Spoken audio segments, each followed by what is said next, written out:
Thank you, everyone, for attending. We are going to call this meeting to order of the Oakland County Board of Commissioners. Madam Clerk, please call the roll. Commissioners Gershenson. Here. Gingell. Hoffman. Here. Jackson. Here. Kokendorfer. Here. Kowal. Here. Kuhn. Here. Long. Here. Lubes. Here. Markham. McGilvery. Here. Middleton. Here. Miller. Here. Nelson. Here. Powell. Here. Quarles. Spiz. Here. Taub. Weipert. Here. Woodward. Here. Zach. Here. Mr. Chair, you have a quorum. Thank you. May I call Commissioner Penny Lubes forward to give the invocation, followed by the Pledge of Allegiance. Everyone, please stand.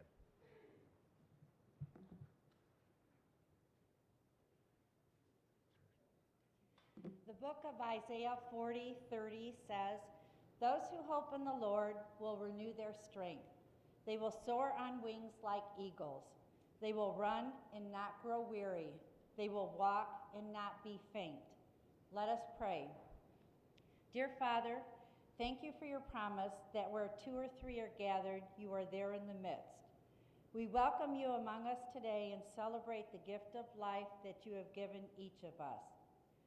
We ask that you open our ears so that we may hear your voice. Open our minds so that we may receive your wisdom. Open our spirits so that we may know your guidance and love. Father, we are grateful to be living in Oakland County, where many play a part in making sure the needs and desires of our communities are heard and met. As we work together to find solutions, we ask that you guide us to speak respectfully to one another and be an advocate for those who live and work around us. Guide us to build a better future for all humankind. May we dedicate ourselves to living as one, under God, indivisible, with liberty and justice for all. Amen. Amen. Please join me in the Pledge of Allegiance. I pledge Allegiance to the flag of the United States of America and to the republic for which it stands, one nation, under God, indivisible, with liberty and justice for all.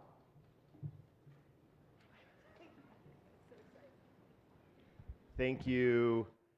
Thank you, Commissioner. Next up, we've got approval of the minutes for the June 12th, 2019 meeting. Moved by Commissioner Miller, seconded by Commissioner Long. Any discussion? All in favor? Do we need a roll call for that? All in favor say aye. Aye. Opposed? The minutes are adopted. Next up, we have approval of the agenda. Moved by Commissioner McGilvery, seconded by Commissioner Gingell. Any discussion? Changes, additions? I think the concerns and requests of commissioners were addressed in this already. All in favor say aye. Aye. Opposed? The agenda is approved. Madam Clerk, do we have any communications? Yes, we have a few today. I'll try to get through them. First, dear commissioners and commissioner staff, thank you so much for the beautiful flowers in memory of my father. Your kindness and support during the difficult time for me and my family is very appreciated. Sincerely, Lori Van Pelt. We have a communication dated July 18th to the Oakland County Board of Commissioners. Ladies and gentlemen, I am hereby appointing the following individuals to serve on the Oakland County Zoological Authority for the next one-year term ending May 1st, 2020, or until a successor is appointed and qualified. The appointees are Alex Cooper, Millie Hill, and Brandon Colo, with the alternate Tamika Ramsey. Your confirmation of these appointments is respectfully requested. Sincerely, David T. Woodward, Chairman, Oakland County Board of Commissioners. Another communication dated July 18th, 2019 to the Oakland County Board of Commissioners. Ladies and gentlemen, please accept this letter as notification that I am appointing the following representatives to the Oakland County Complete Count Committee per Miscellaneous Resolution 19099. Designee from the Oakland County Clerk Register of Deeds Office, Sandra O'Brien. Designee from the Executive Office, Danny Riley Jr. Citizen representing the faith community, Reverend Dr. Rodney N. Tolbert. Citizen representing the education community, Dr. Wanda Cook Robinson. Citizens representing local government, Diane Schrieb Snyder and Deborah Medley. Citizen representing minority groups, Deborah Ehrman. Citizen representing community groups, Adrian Ziegler. Your confirmation of these appointments is respectfully requested. Sincerely, David T. Woodward, Chairman, Oakland County Board of Commissioners. Another communication dated July 18th to the Oakland County Board of Commissioners. Ladies and gentlemen, I am hereby appointing the following individual to serve on the Oakland County Historical Commission for a term ending December 31st, 2021, David Walls. Your confirmation of this appointment is respectfully requested. Sincerely, David T. Woodward, Chairman, Oakland County Board of Commissioners. Another dated July 18th to the Oakland County Board of Commissioners. Ladies and gentlemen, please accept this letter as notification that I have exercised the authority granted under the provisions of the board rules. The chairperson of the board, for the purposes of meeting a submission deadline, shall be granted authority to approve grant applications in excess of $250,000. The grant application deadline for the U.S. Department of Housing and Urban Development Program Year 2019 Comprehensive Housing Counseling Grant application was July 1st, 2019. The Oakland County Department of Economic Development and Community Affairs Community Development Division has prepared a grant application on behalf of Oakland County in the amount of $381,507. Due to the changes in the board's grant submission process and the board calendar, it was not possible for the department to submit the application for full board consideration in accordance with our normal procedures. The application was reviewed by all appropriate county departments. I have authorized the submission of this grant application. Sincerely, David T. Woodward, Chairman, Oakland County Board of Commissioners. A communication dated July 9th to the Oakland County Board of Commissioners. Ladies and gentlemen, please accept this letter as notification that I, as chairperson of the Economic Growth and Infrastructure Committee, is establishing a study group on welcoming Oakland County with the following members: Commissioner William Miller, organizations assisting with welcoming community, immigrant-owned businesses. The study group will meet to examine issues of welcoming in Oakland County and the role of Board of Commissioners, departments, and agencies. Furthermore, this study group will meet to establish the greater purpose of Oakland County being more welcoming. Sincerely, William Miller, Chairperson, Economic Growth and Infrastructure Committee. And the final communication. Dear Chairman Woodward and my fellow commissioners, I would like to thank everyone involved in the kickoff of our year-long centennial celebration of Michigan's women gaining their right to vote. It was a spectacular day, and there were so many who helped make it a success. I appreciated the support from the Women's Suffragette Committee, Commissioner Dave Woodward, Angela Powell, and Tom Kuhn. Art Holdsworth and staff were so cooperative and helpful. That team included Jeff Burt and his team of Joe Murphy, Mike Chazon, Brian Semple, Pete Conetta, Dan Labarge, Anthony Waller, Mike Rapoon, Craig Todd, Todd Fenton, Phil Harashek, and Keith Carr. It truly took a village to pull this off. All our local communities, school districts, and libraries that passed our resolution and received and raised the suffragette flag. Our incredible staff, led by Chief Ward, Haley Hansen, Amy Aubrey, our former intern Selena Benavidez, Brittany Haney Nevada, Joanne Stringfellow, Mike Andrews, and Megan Sellers. And our guests, so many of my good friends that spoke and shared why the celebration of this historic event was important to them. Our clerk, Lisa Brown, Prosecutor Jessica Cooper, Senator Ruth Johnson, Congresswoman Brenda Carter, and Mari Manoogian, outgoing president of the League of Women Voters, Jerry Rentschler, and our own Commissioner Gwen Markham, who shared her moving connection to voting. It was truly an honor to stand under the flag that represented the struggle of so many women before me, and I look forward to many more meaningful events throughout this centennial year. Sincerely, Commissioner Marcia Gershenson. And that is it for communications, Mr. Chair. All right. Motion by Gary McGilvery, seconded by Commissioner Ginjo to receive and file. All in favor, say aye. Aye. Opposed? Excellent. Now I'd like to break open and call a public hearing at 10 o'clock or 10:01. A special public hearing in Economic Development Community Affairs regarding the resolution approving the provisions of a brownfield plan for the 50 Wayne redevelopment in the City of Pontiac project. At this time, if I'd like to open it up to public comment to speak on this specific issue, required under state law. If there's anyone here to come to speak specifically on the 50 Wayne redevelopment project, if you want to address the board, this would be the time to do so. Seeing none, we'll call the public hearing closed. Next up, we have two presentations I'm going to flip them around. I just want to tee up to make sure it's okay because due to prior commitments, we are very fortunate. We're going to have our Secretary of State, Jocelyn Benson, here. She'll be here in a moment. So we're going to move forward with the budget presentation right now. The 2020 to 2022 County Executive's recommended budget overview from County Executive Elbridge Patterson and his staff. And this is the beginning of a process that by law has to be concluded by the 30th of September. And so without any further ado, I give a warm welcome to Jerry Poizon, Chief Deputy for Brooks Patterson.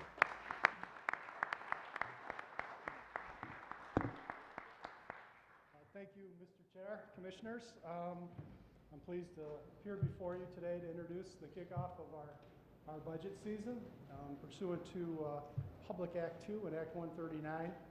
And before July 1st, we were presented with the County Executive's recommended budget for fiscal year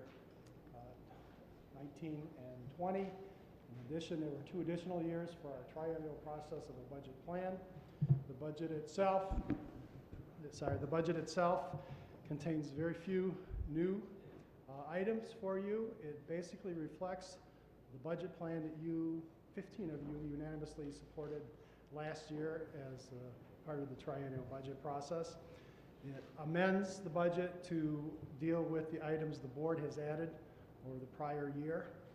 And then there are some new programs mandated by state law, most particularly the indigent defense programs that we will be, we're halfway through a 180-day implementation period for the first one that will be kicking off that will be require significant investments of time and money as we move forward.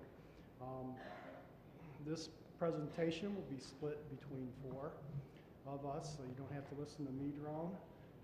Following me, the Director of Human Resources, Jordy Kramer, will appear, and then Budget Director Lori Van Pelt will talk about the fiscal part of our plan, and then Mr. Data will round out the original presentations talking about the issues we have on the horizon and what we need to accommodate going forward. We are pleased that we're presenting the 27th consecutive balanced budget. It's a budget and a process which you have all taken part in, except for our newest commissioners, for quite a while, that has won awards nationally for being a proactive budget approach that we are quite proud of. Well, you want me to turn the page? Technology. What do I do, Lori? Oh, I don't usually go left.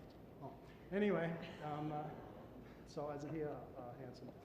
So it's balanced, it's award-winning. I will point out, as always, that we are proud that for 22 years we've been AAA rated. It's not a roadside service. AAA means that when our communities and our taxpayers have to get debt to secure improvements in our infrastructure and long-term investments, we get the best possible interest rates. It saves our CVTs, our cities, villages, and townships, and our taxpayers money, and that's why we work so hard to obtain it and now to maintain it. We have significant amounts of borrowing coming up. We, as the county, whether it be the county as county government, or actually more appropriately the cities, villages, and townships, as for the most part, our permitting process is underway for our water and sewer systems, which we can expect significant changes for that will cost money to upgrade those systems. So every dollar we can save in interest charges will be a boon for our cities and our taxpayers. As I said, the highlights of the presentation split between 4. Ms. Kramer will spend some time on employee total compensation, the long-awaited compensation study, and it's going to be presented to the Board of Commissioners over here this next quarter, and we will time it so that we believe that you can consider it, evaluate it, and decide what you want to do with it, so that it would be in a position to be acted on for January. The long-term financial forecast and the financial practices, Ms. Van Pelt will address, and then the future concerns and issues, which are very important as the auto contracts are coming up and as the changing landscape that's so important to Michigan's economy, which translates to us in our property values, in our jobs, support for our schools and roads are all tied to how the major economies go. We have a 10-year plan for capital projects as is required by law. And we fund those with current resources. The important part there is resources we've identified as will exist and we can afford.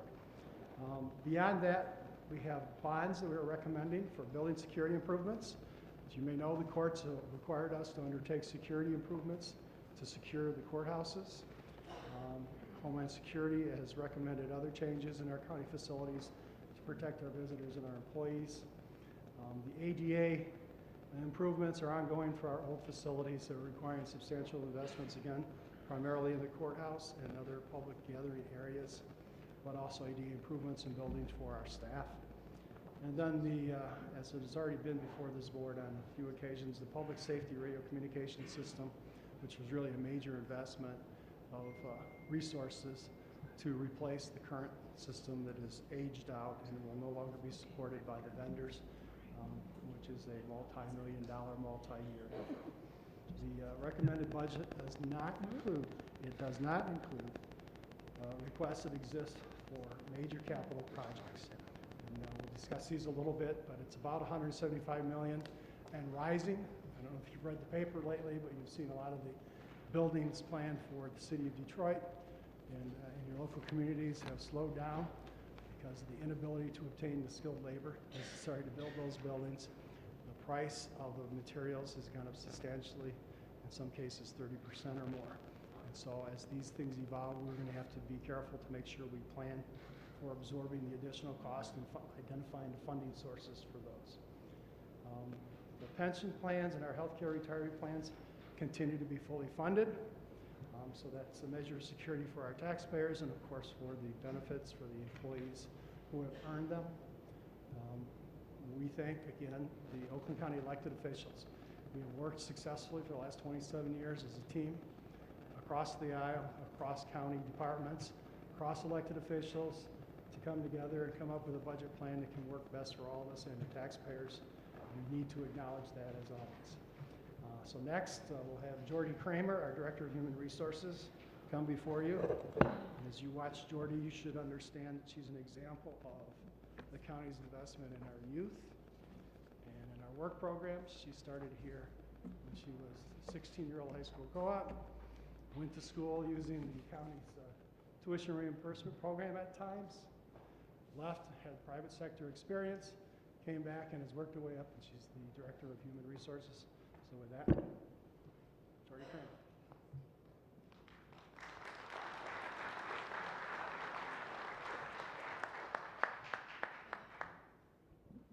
Thank you, Jerry, but I'm only 29 now. So the areas in which I'm going to review with you are, as Jerry said, our county workforce, recruitment, retention, benefits, and retirement. So this is a site that the public sees when they come to Oakland County's website to apply for a job. And just to give you a little bit of statistics, in 2018 we posted 238 jobs. We received 22,000 applications. We had 140 open competitive jobs, and so this would be the openings we have for the general public to apply for our postings. We had 46 part-time non-eligible postings, and we offered 15 career opportunities. That's for the employees to apply for other jobs throughout the county. We had 16 postings for summer jobs, and we filled 372 summer jobs last year. This year, right now, where we're at is 165 postings and roughly 13,000 applications that the HR analyst process. We have 69 job openings for open competitive, and we have 7 career opportunities internally. 32 summer jobs were posted, and we're still in the process of looking at how many summer jobs were filled because they were filled towards the end of June. This illustrates our workforce entirely, just spelling out how many full-time eligible employees we have, part-time, college interns, and currently right now 370 is where we were at as of July 10th, so I see that number going up. To give you an idea of the years of service our county employees have, in the last 2 years our workforce has increased by 4%, and we see steady retirements over each year. and the next 2 to 4 years, the baby boomer generation will continue to exit our workforce, and Human Resources is taking the time to build a strong foundation to retain a talented and diverse workforce where employees can establish their career roots. Unemployment is still low. That creates a competitive job market for us. And with the shortage of skilled and qualified workers, we know that by 2030, the baby boomers will be over age 65. In 2035, 78 million people will be over the age of 65. In comparison, today, there's approximately 76 people under the age of 18. So you see the workforce out there is shrinking.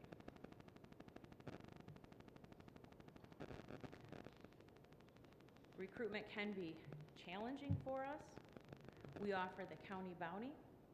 This gives our county employees an opportunity to bring someone that they know or are familiar with and refer them for jobs, and we do pay them a small fee for that. We also are working with the Michigan Veterans Affairs agencies, colleges, universities, and trade schools, and as well as high schools to recruit talent. We also have the Disabled Worker Program that has been in place since 2016. We have a partnership with the Michigan Rehabilitation Services and other agencies. There are currently 15 placements in 8 departments throughout the county, and we would like to see that every department has one of these placements. In the last 2 years, we've had 2 individuals that have been placed for full-time employment. So they came through an open competitive job process and were hired by the county. In regards to employee development, we see it as a critical piece in the retention of our qualified workforce. Our vision is to have a workforce that can serve the diverse and growing community to which we serve. Employee training and development offers a wide variety of courses to assist employees in strengthening their skill set. Over the last 12 months, Human Resources has reevaluated and is restructuring several training courses that include new supervisory and managerial courses. Overall, we continue to support diversity and inclusion by offering diversity courses that will continue to be expanded in 2020. We continue to work with our departments in succession planning as our employees look to retire. One of the things that we do offer is tuition reimbursement. Out of approximately 3,500 full-time eligible employees, last year 125 employees took advantage of our tuition reimbursement program. We look to see that number grow this year.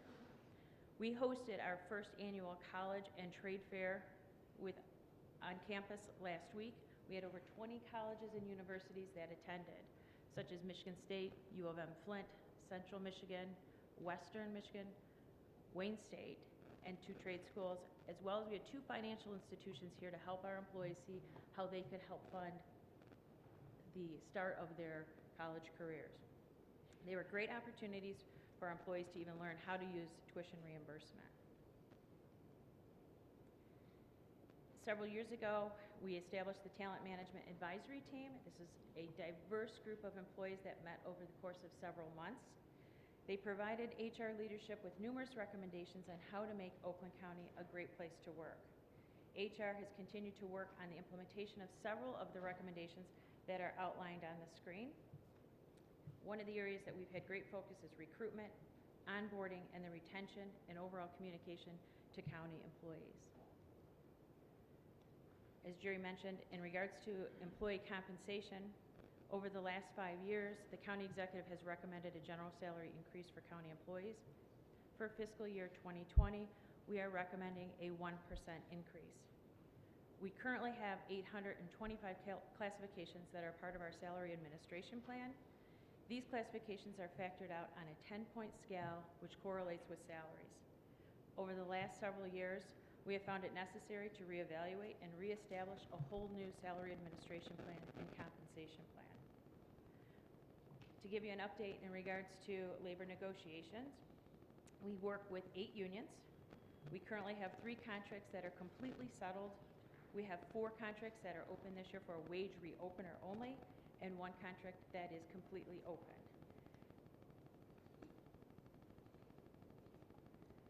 For employee compensation back in fall of 2017, we initiated a compensation study to ensure that the county's salary structure maintains internal equity, and that our total compensation, which includes benefits, and retirement is competitive in the labor market. We have been working with Management Advisory Group for the last couple of years in regards to our compensation study. We anticipate delivering a recommendation to the board in August of 2019.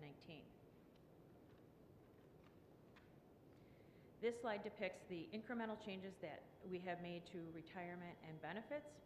In 2018, we made a change with the retirement plan record keeper to Prudential. Most recently, we brought before the LAGO committee enhancement to dental and vision, which is awaiting final board approval.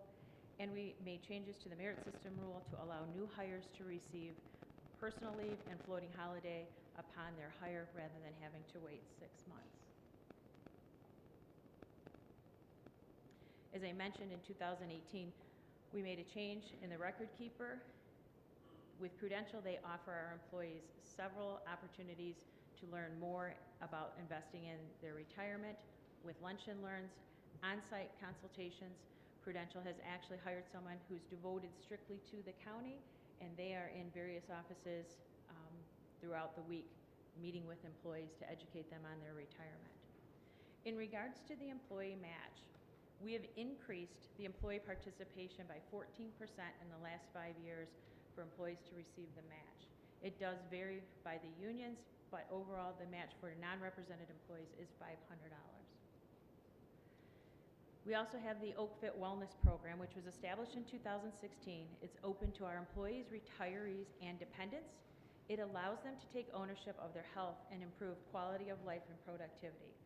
Just to give you an idea of some of the programs that are within the Oak Fit Wellness Program, the annual health screening that perhaps many of you took advantage of this past spring, a Couch to 5K training program, the Employee Market Day at the Farmers Market, a partnership with Waterford Schools for the Fitness Center, Fitness Unleashed, which allows our employees to walk dogs from the Pet Adoption Center, monthly lunch and learns regarding health and wellness, and in the fall, I invite you all to the annual wellness fair. OakFit will continue to focus on employee education, engagement, and preventative care while exploring ways to grow the program. And Oakland County is an employer that continues to invest in its workforce so that employees can allow their career roots to take place here. And at this time, I'll turn it over to Lori.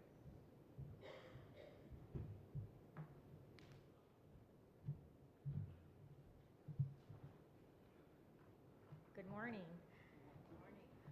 I think I'm a good segue following Jordy's comments because some of you may not know my background, but I hired in Oakland County in 1978, so over 40 years ago. And I'm a good example of having roots in Oakland County, and I call myself homegrown. I took advantage of the tuition reimbursement program. In those 40 years, I spent 7 years working here at the Board of Commissioners.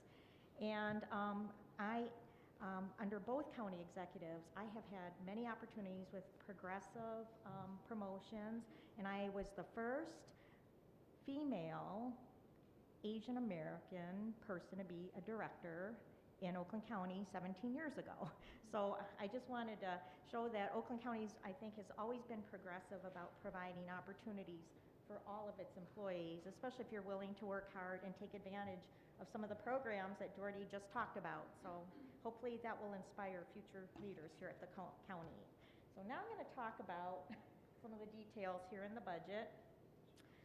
As Jerry mentioned, we have a 3-year triennial budget, and it's balanced for the next 3 years. And this is just a breakdown of the different fund types and the increases between the adopted budget from that you approved last year in 2019 to the updated plan for 2020. You can see that very modest increases in the general fund, general purpose area, 2.2%, which includes the compensation study adjustments that Jordy referenced, and then modest increases going forward over the next 2 years. Special revenue, proprietary funds are also modest, but those we have less flexibility. Really, it's the general fund, general purpose where we have the most discretion, and it's going to be the focus for the remainder of my presentation slides. Lynn Sonkus next Wednesday for the Finance Committee is going to give a much more detailed presentation, and she's going to peel back the onion for all of these funds and talk to you specifically about where the changes are in each of the fund types. So I'm not going to get into that level of detail. Today's meant to be a more broad, higher level overview for all of you. But if you want to learn more, Lynn has a wealth of information to share with you. So some of you may have seen this slide before. One of the things that needs to be mentioned is that the general fund general purpose relies significantly on property tax revenue, which provides approximately 55% of the recommended ongoing revenues to support our budget. During the Great Recession, there was a significant reduction in countywide property values, and this chart illustrates the reduction in assessed and taxable values from 2007 through 2012. And for those of you that might not know, because we have a reputation for being a wealthy county, right? Well, wealthiness has to do with our residences and their personal income, but the property taxes, because of state law, are limited in what we can impose and assess and what we can increase each year. So Oakland County actually lost the largest value of taxable value during the Great Recession of any county in Michigan. So I don't know if some of you know that or not, but that needs to be said. And then going forward, as some of those property values rebounded, we've increased it, but because of state law, again, taxable values have come back much more slowly. So you can see that we're almost back to where we were pre-recession. We need a little bit less than 1% in assessed value to get back to where we were before the recession, but we need 7.3% to get back to the taxable value numbers. Going forward, we are assuming for property tax revenue that taxable value revenue will increase by 4.25% over each of the next 3 years.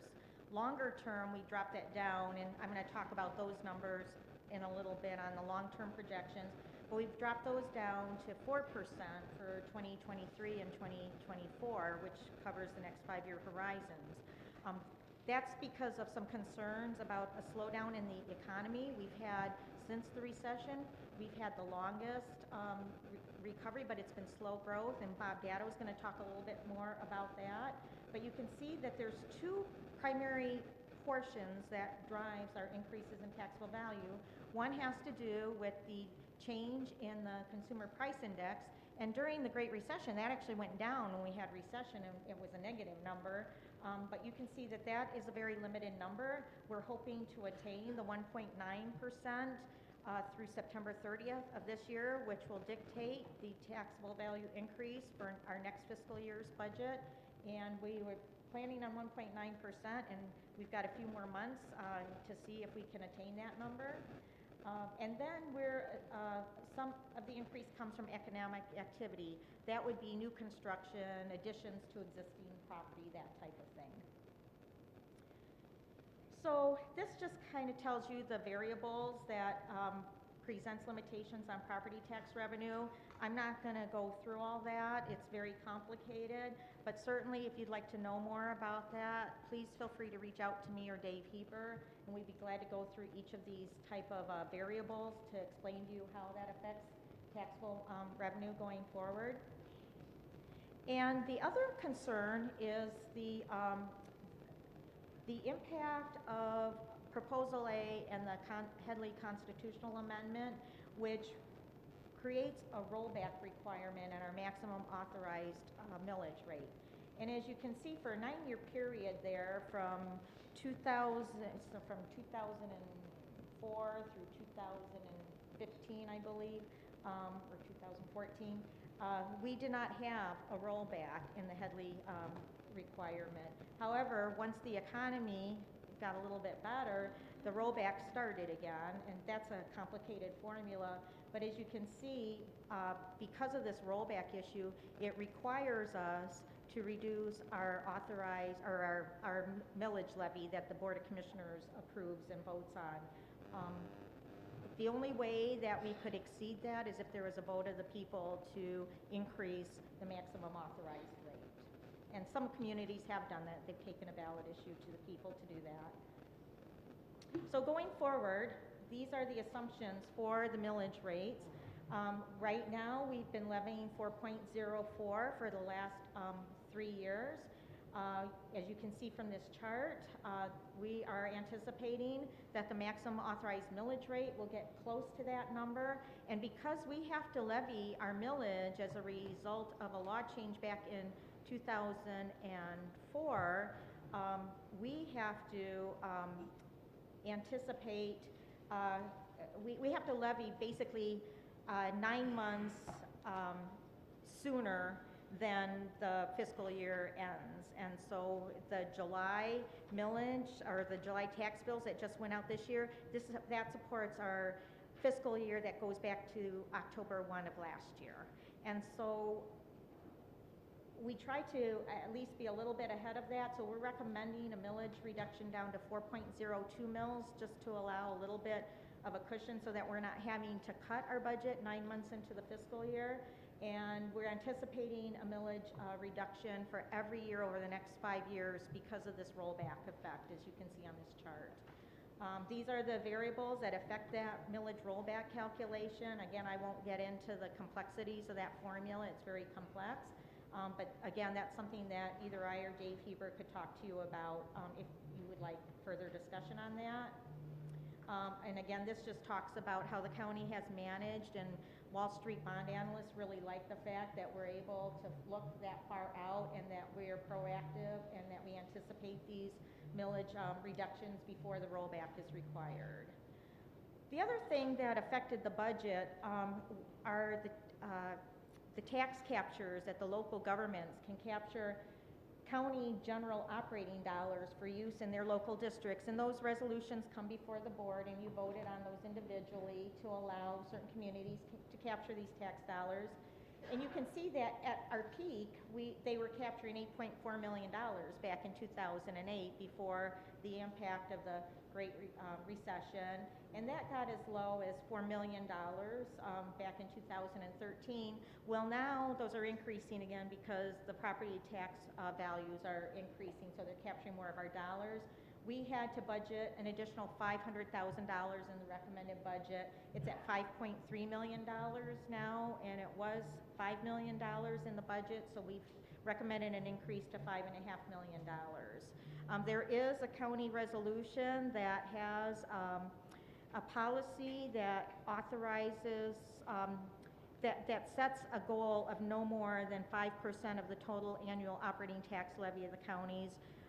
So based on that, for the 2019 levy, if we were operating at the full 5% cap, that would equate to approximately $12.1 million of tax capture that the locals could take of county general operating dollars. So now I'm going to talk about fund balance and kind of get away from just the line item budget for the next 3 years, because one of the other things that Wall Street likes is the fact that we look so far out, and then if there's a problem, we start adjusting sooner. And so that allowed us to increase intentionally our fund balance before we went into the recession. Dave Heber does a really good job of forecasting for us what he thinks is going to happen to tax revenues based on current residential sales, and he did that for us back, we started having concerns back in 2004, believe it or not, and so the commissioners actually started proactively cutting back in the middle of 2007 during that fiscal year, even though we were at the peak of our values at that time, in anticipation of this reduction, so that we could intentionally build up fund balance and start drawing down on that and using that fund balance so that we wouldn't have to cut necessary citizen services unnecessarily. And we are still drawing down fund balance, as you will see over the next several slides. And that is as planned. So here's the forecast for use of fund balance. So you can see this reflects the actual fund balance as of 2018, adjusted for, we took out those restrictions that are restricted by law that we can't use. So the net amount that was available going into this fiscal year was $245 million roughly. And based on the recommended budget and also including some expected favorability from employee turnover savings, you can see that by the time we get to 2024, we're slightly under our 20% target. So our target is $98.9 million of fund balance based on the fund balance policy that was approved by this Board of Commissioners in 2015. Based on this forecast, and it's just a forecast at this point, we're looking at only having about $93.4 million of fund balance. And that includes some major assumptions that I need to disclose to you. So we're about $5.5 million under our target by the end of 5 years, or 5 years from this September 30th. And these are the uses of fund balance here. So you can see this slide shows you that we're anticipating to use $31.3 million to support ongoing general fund operations in 2020, and then it declines over the next 5 years from there. So our goal is to attain structural balance longer term, and structural balance is defined as where ongoing revenues are sufficient to support ongoing annual operations. When we're budgeting for use of fund balance to support ongoing operations, we are not structurally balanced yet. And then you can see that we're assuming $8 million of employee turnover savings each year, which brings the use of expected fund balance to support ongoing operations down to about $23.3 million for next fiscal year. And by the time you get to 2024, that comes all the way down to $6.8 million. Just to explain to you where the employee turnover savings comes from, especially for the new commissioners, we conservatively budget for every position at full employment. So every position that you authorize with the budget, we include 100% for salaries and fringe benefits for those employees. Some governments actually budget for turnover savings. 5% would be normal. We do not do that because we do not want to end the year with a deficit as compared to the budget plan. And so we don't want to have to cut the budget. If you were off and you found that out halfway through the year, 3/4 of the year, then you've got to cut basically a full year's amount of appropriations with maybe only a few months remaining. That really exacerbates the problem then and impacts citizen services. So this is why we have this practice, and that's another thing that Wall Street likes. And then we have a very minimal amount assumed for technology projects. You funded through approved resolution most recently to fund the replacement of the financial system and the human resources system. That was by far the single largest technology appropriation in a long time. Going forward, we have modest uses, I think $6 million for technology projects over the next 5 years. But you can see that to get down to this fund balance by 2024, where we're still $5.5 million short, I had to assume that there would be a reduction in available funding for tri-party road projects. That's because that's a discretionary project. It is not a budgeted line item in the recommended budget. All this is a forecast. And with the resolution that approved the policy for the road projects, one important consideration was that the commissioners would fund it if available fund balance was available in excess of the 20%. Right now, we don't see that happening. Because the road commission is relying on $2 million of continued funding, this assumes that this Board of Commissioners will continue to approve use of fund balance of $2 million in the next fiscal year, but this is also to put them on notice that we may not be able to continue to support that level of funding. So we're assuming $1 million over the next 2 years. That's included in the 3-year time frame of this line item budget, but thereafter there's nothing included. Now, if the budgetary surplus is greater or you make adjustments that frees up some operating dollars, perhaps there's money to continue supporting it at the current $2 million, but this scenario does not project that. I also want to let you know that we usually do much better than we budget, and this county is very good at generating operating surpluses because, as Jerry mentioned, the elected officials work together across the aisle. Our elected officials are very good at being fiscally responsible and prudent, and so they do not spend every dollar that's available to them in their budget. They're very good about doing what's right. And so you can see here, the pink is actually what was adopted for use of fund balance with each adopted budget. The green were the actual results. So you can see that traditionally, the county has done a good job of generating budgetary surpluses beyond that $8 million. However, we can't guarantee that that's going to continue to happen, so that chart that I gave to you is actually based on the recommended budget that's before you.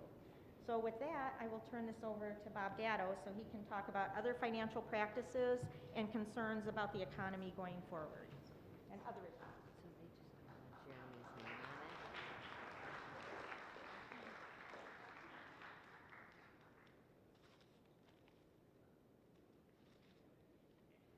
Good morning. Appreciate the opportunity to chat about not only where we have been and where we're going in the short term, but also many of the economic factors that impact the budget itself. I can't think of anything probably more appropriate than the bond rating agencies evaluating the county's financial condition and fiscal strength, if you will, representing both an independent and an objective assessment of that effort, which is pretty key. We often talk about our AAA bond rating, and it probably may not be kind of an esoteric set of discussion, but let me see if I can bring it down to some dollars and cents. In a AAA bond, when we issue that debt, we wind up not having to do a number of things in enhancing the debt to get to AAA. Sounds simple. We have the lowest interest rates when we do the AAA bond rating. But let me give you another example. I'm also on the board of the Great Lakes Water Authority, where we don't have a AAA bond rating. Our bond rating is about an A at best. And in those situations, what we have to do is what is known as credit enhancements. And we have to actually borrow money to set money in an account we can't use while the debt is outstanding. We also have to go out and buy bond insurance, which is very costly, in order to get an improved bond rating. The dollar amounts involved in that effort at Great Lakes Water Authority is a $400 million set aside of assets we earn at a rate of about 1.5% while we're paying 4.5% interest. We're losing 3% on those assets each year for the right of issuing debt. AAA is an important concept, and I'll cover some of the issues affecting our AAA going forward. There are several primary factors that impact our AAA. Level of debt, liquidity, and financial management, each of which we control to a large extent. The economy, which we don't really control very well because it's outside of our specter and influence. And institutional framework, which I'll cover later on in the presentation. Level of debt addresses our county practices, our policies, our long-term borrowing efforts, our decisions to keep cash available for the county, and possibly the repayment of the debt if necessary.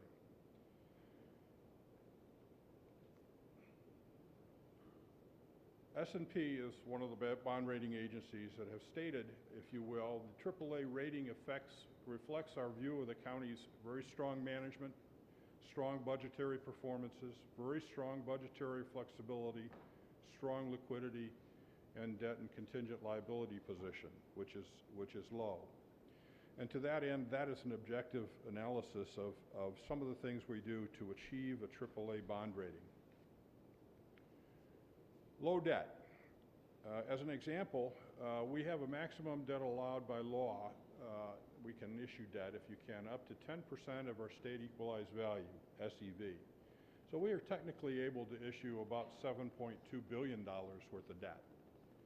Right now, as of fiscal year end, September 30th, 2018, we have about $675 million outstanding, or about 10% of what we can actually issue. So we have essentially the ability to issue $6.5 billion of additional bonds, although we have no intention of doing so.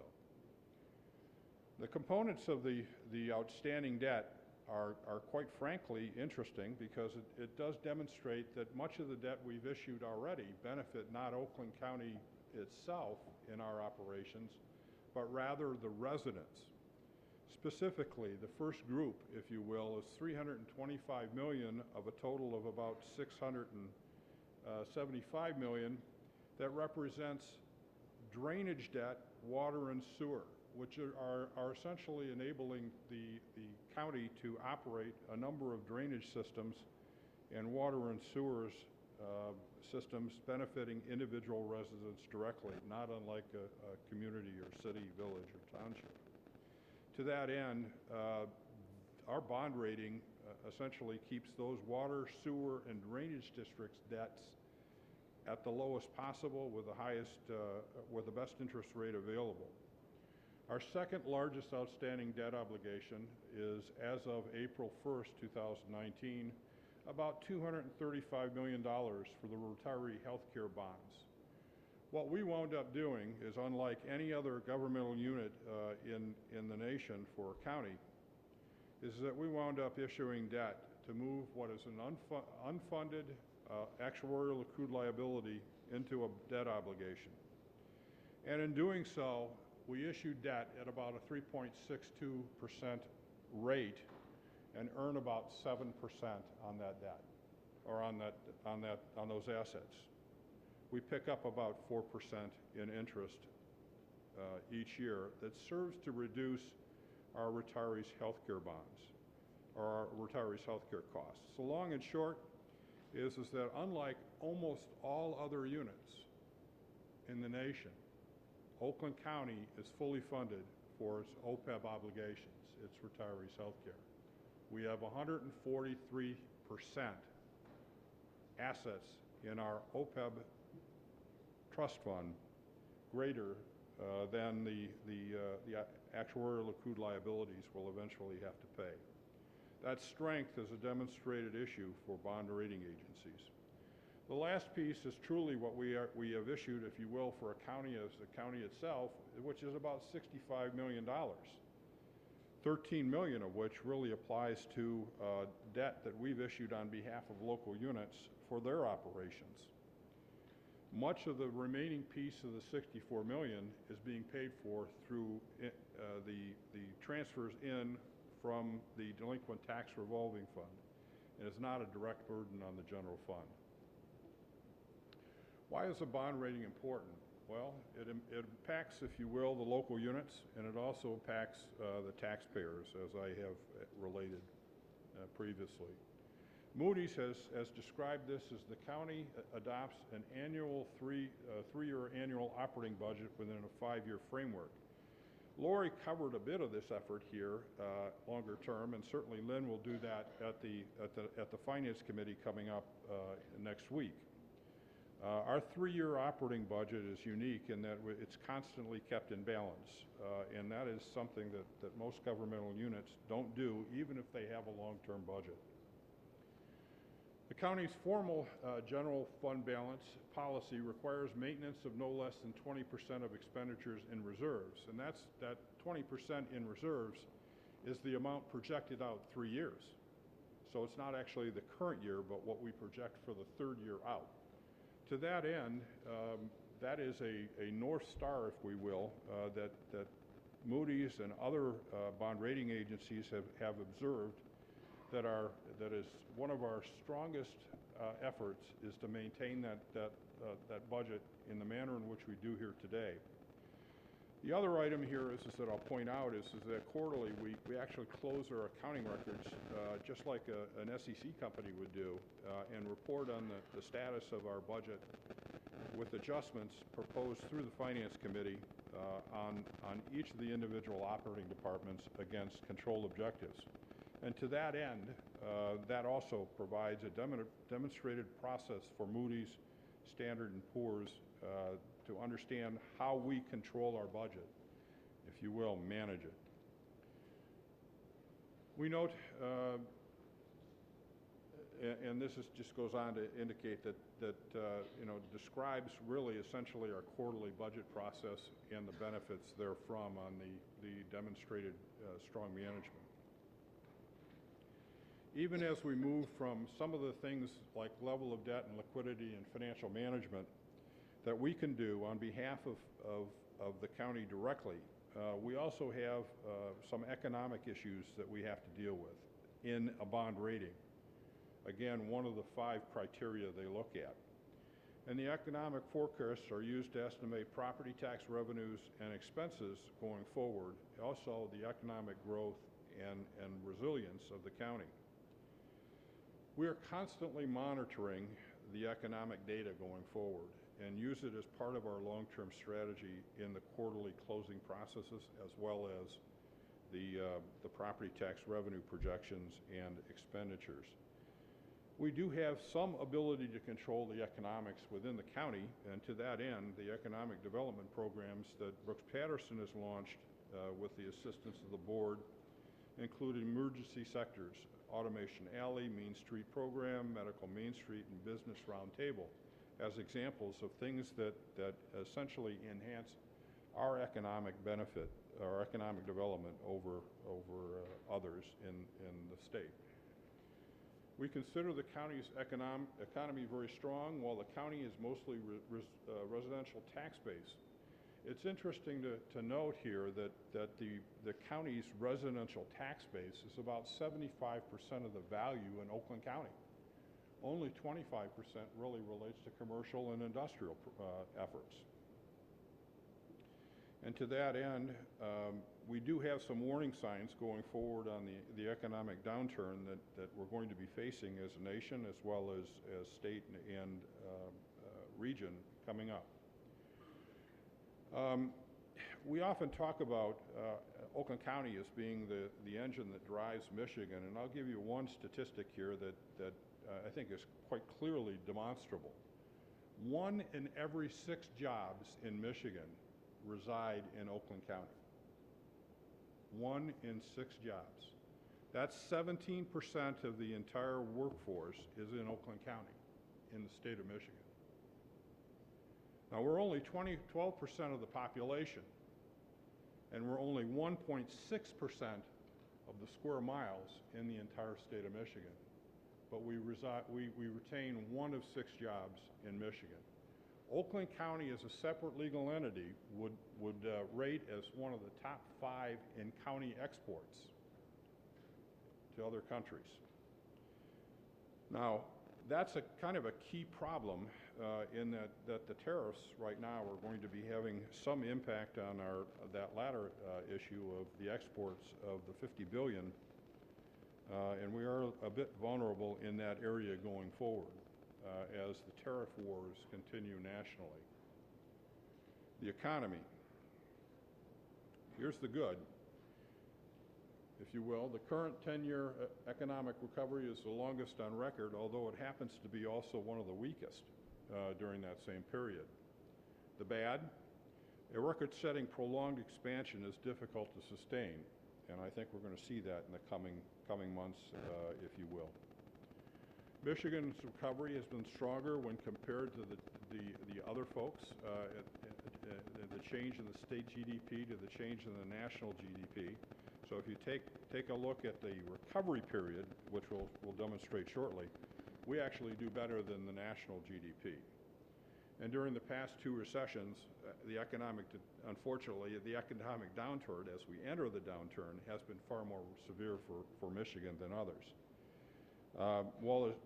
Many of the economic development programs that we have dealt with have diversified Oakland County's economy, we are nevertheless highly dependent upon the auto industry in this southeast Michigan.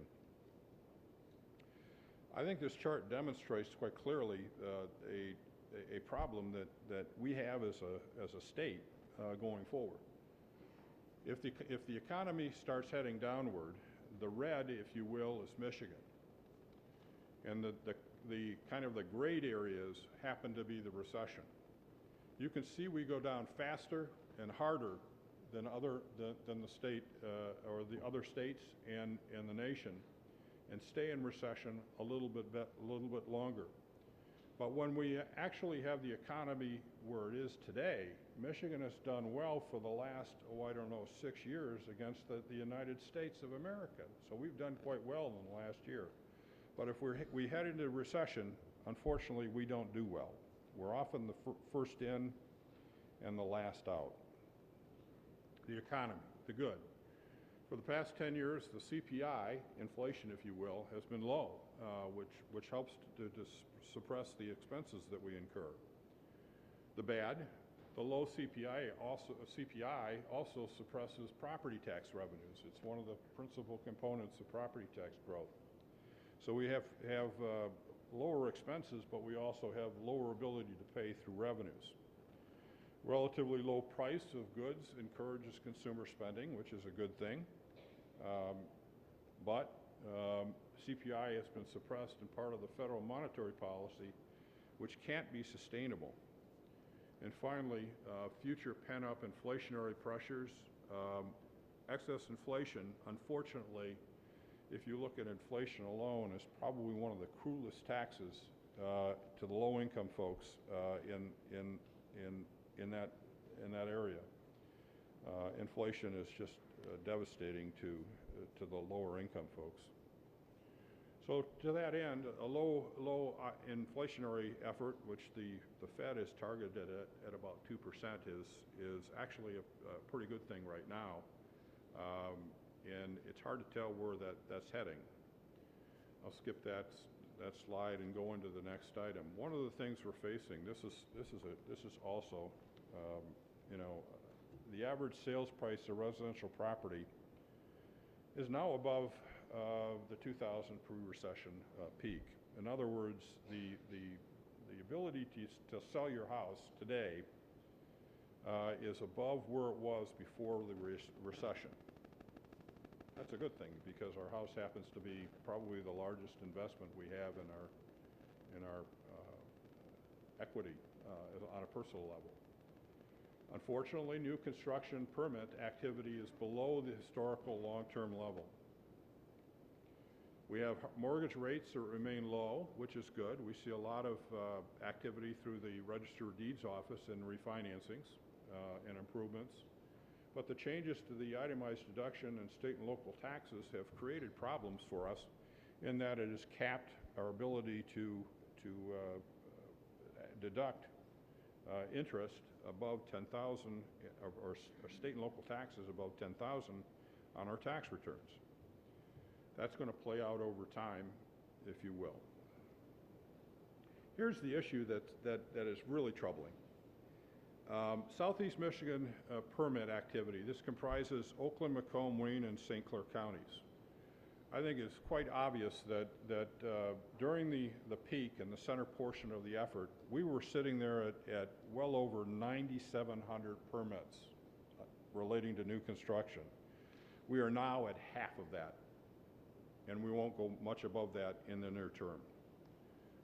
New permits is new construction is new property taxes. The mortgage and rates, if you will, are declining. And to that end, have been low. The economy, if you will, is good. The unemployment rate is low, if you will. Looks like I'm losing a quorum. I might remind the chairman if the number of folk here. Well, that's nice. Does the meeting end as a practical matter without calling a recess? But that's not my issue. The economy, the good, the unemployment rate is low, the bad. There's a labor shortage, huge. There are many opportunities for skilled labor, a lot. Unfortunately, competition for skilled labor in a good economy results in increased costs. In a separate analysis I have already done and shared with the board, over $16 billion in project costs have been offered up, if you will, relating to project costs. The meaning of of that effort here is, quite frankly, these are projects that haven't yet started. If we are troubled right by now not having sufficient labor, when we start these projects, 16 billion of which, things like Hudson's Building, the train station, the jail down at Wayne County, and so forth, quite frankly, it's going to be very difficult to keep the costs under control.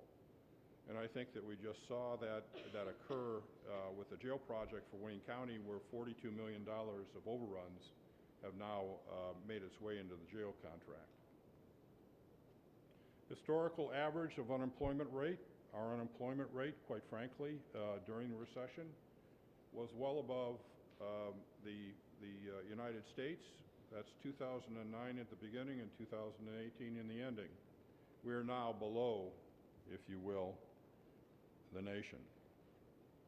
Historical change in productivity is on the rise. That's, if you will, technology.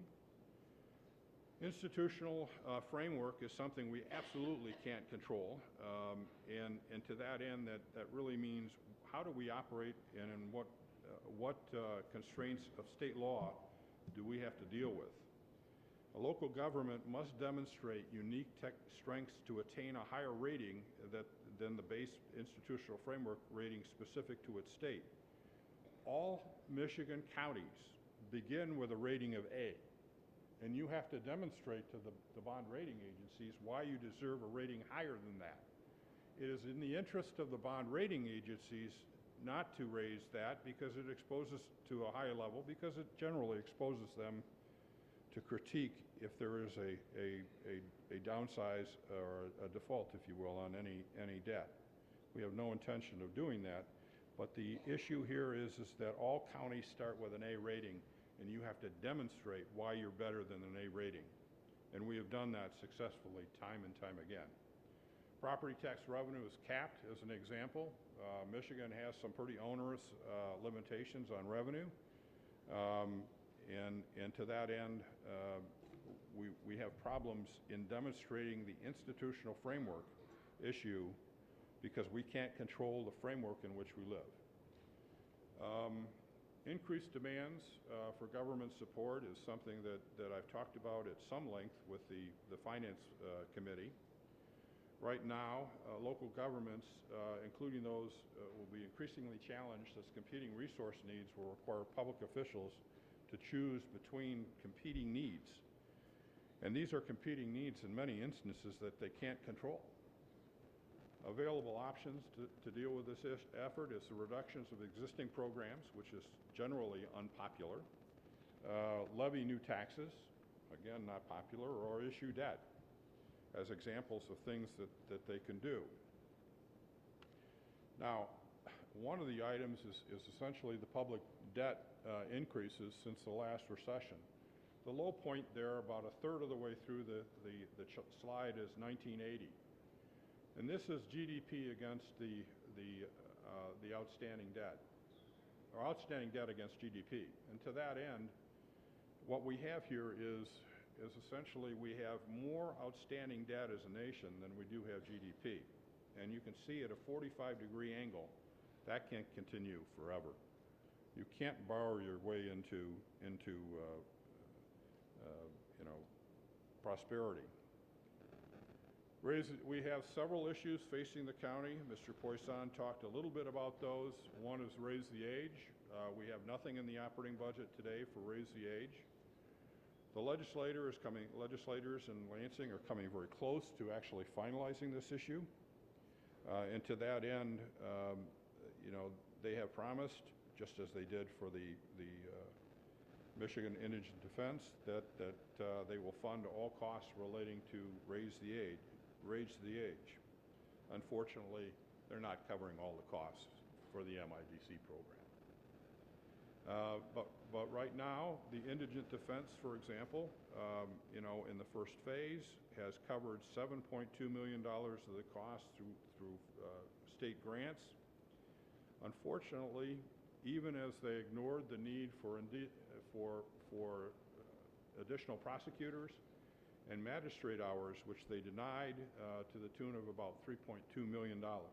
So they've already if you will, not honored the commitment of additional costs. The $3.2 million is not in the budget, but we have pursued through the courts and are currently pursuing a lawsuit against the state for them to fund the amount. Unfortunately, going forward, we only have seen half of the standards relating to the MIDC program. The other half is going to be probably more onerous than the first half. And that is dealing with the standards that includes setting of the maximum number of felony cases that defense attorneys can handle. That will have ramifications on the number of felony cases the prosecutor will want to handle as well. To that end, that'll be a problem. Those costs for the second phase 4 are not included in the operating budget today. The third item that is going to be problematic going forward very shortly is there is a trial court funding approach that has been proposed, and they have a commission on this outstanding. And to that end, the approach is basically as recommended that all fees collected by courts will be sent to Lansing. And once sent to Lansing, they'll be distributed back down on a formula-based approach to operate local courts. Unfortunately, Oakland has never had a very good recovery from what we send to Lansing and what we get back from Lansing. And to that end, that's going to be a bit of a problem, and that's going to come to pass in the next 6 months to a year. That also is not included in the budget because we cannot quantify it. There are many pent-up demands requiring additional state funding, including roads and bridges, transportation, transit, water and sewer issues, energy issues, communications, environmental cleanup, including lead and PFAS. In fact, they can't even quantify how much and how to clean up PFAS. Once it's in the water system, it can't get out. It cannot get out easily. And they have not quantified it, not only in Michigan, but as a nation. So when you're reading about PFAS, do one thing for me. Take a look at the article and see where they've quantified the cost of PFAS and how to actually remediate it. They haven't done it yet. They haven't figured it out. Once it's in the water, it's in the water. Education is another issue, and unfunded public pensions and health care, that is crushing. The unfunded public pensions and retirees' health care are crushing a number of states and large cities across this nation. We have no problems with that in Oakland County. And to that end, I'll conclude my remarks and turn it back over to Mr. Poisson to conclude, if you will.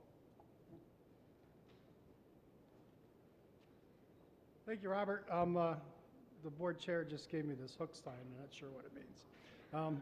So let me just deviate a little bit from the PowerPoint and tell you this. We look forward to the hearings that will start next week, the 24th. Those of you who have specific questions in areas, please feel free to talk to us beforehand. Call a deputy, call a director. Let us know what you want to deep dive on so we can be prepared.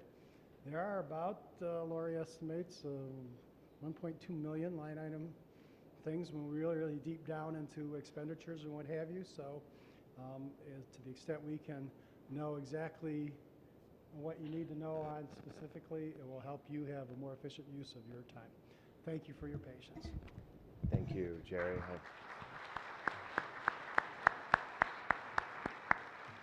Thank you, Mr. Poisson. And as he mentioned, that this officially kicks off the deliberation and review of the entire budget process and the most important job that we do as a board. And we will do that under the leadership of Commissioner Zach, who chairs Finance, and our Vice Chairs Gwen Markham and Mr. Middleton, Commissioner Middleton, that will begin those hearings next week.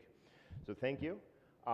We're moving on. We have to make a change in the presentation with our Michigan Secretary of State Jocelyn Benson. There's another commitment in Lansing, and so she's coming back, and I think we're set for September 5th to have her back to present on it, so we'll pick up on that. which will bring us to the next part of our agenda, which is public comment. This is the part of the meeting that we invite the public to address anything on the agenda or off the agenda. We ask that you keep your comments to 3 minutes. We have a clock up here to help keep you on that. Once you reach that 3-minute point of time, I will ask you to wrap up your comments. And we've got a lot of people who are planning to speak, so we're going to start moving through. I'm going to start with those who signed in, but anyone who's here is more than welcome to come up to the microphone at the back of the auditorium to address the entire board. And so first up, I'm going to invite Patty Ratka to come and to address us.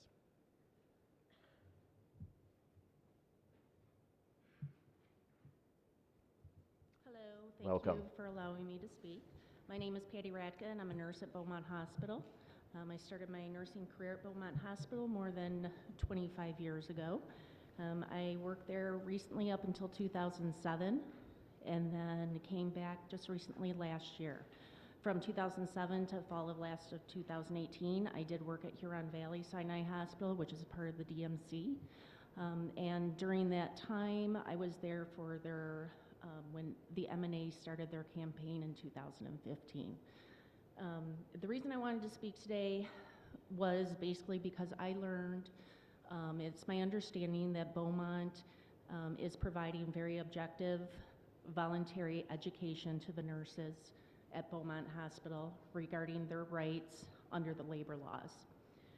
They are providing this book, and at those informational, educational meetings, they go through this book and nurses are able to ask questions.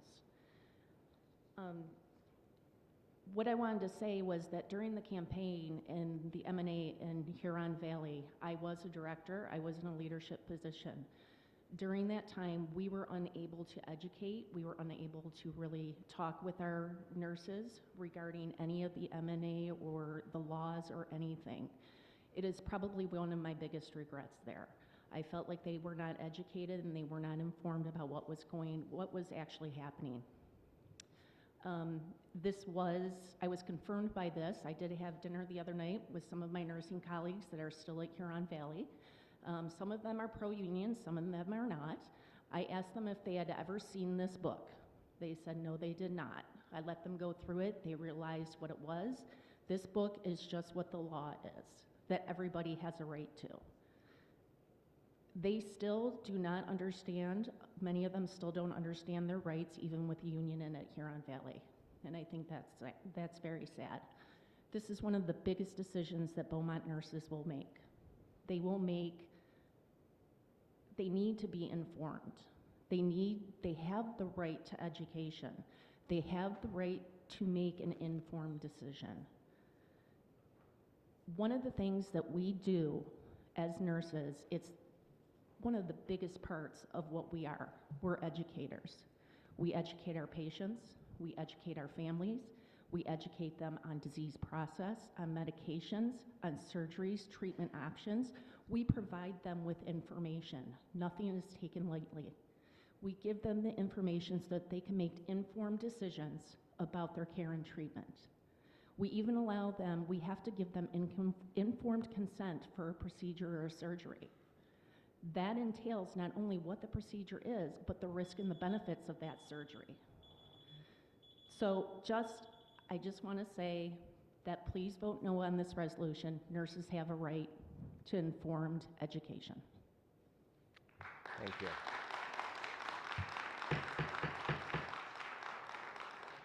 Please, no demonstrations. We're going to welcome anyone who's come out here to speak. We're moving on to the next. Tamara Webster is our next person who's on the list.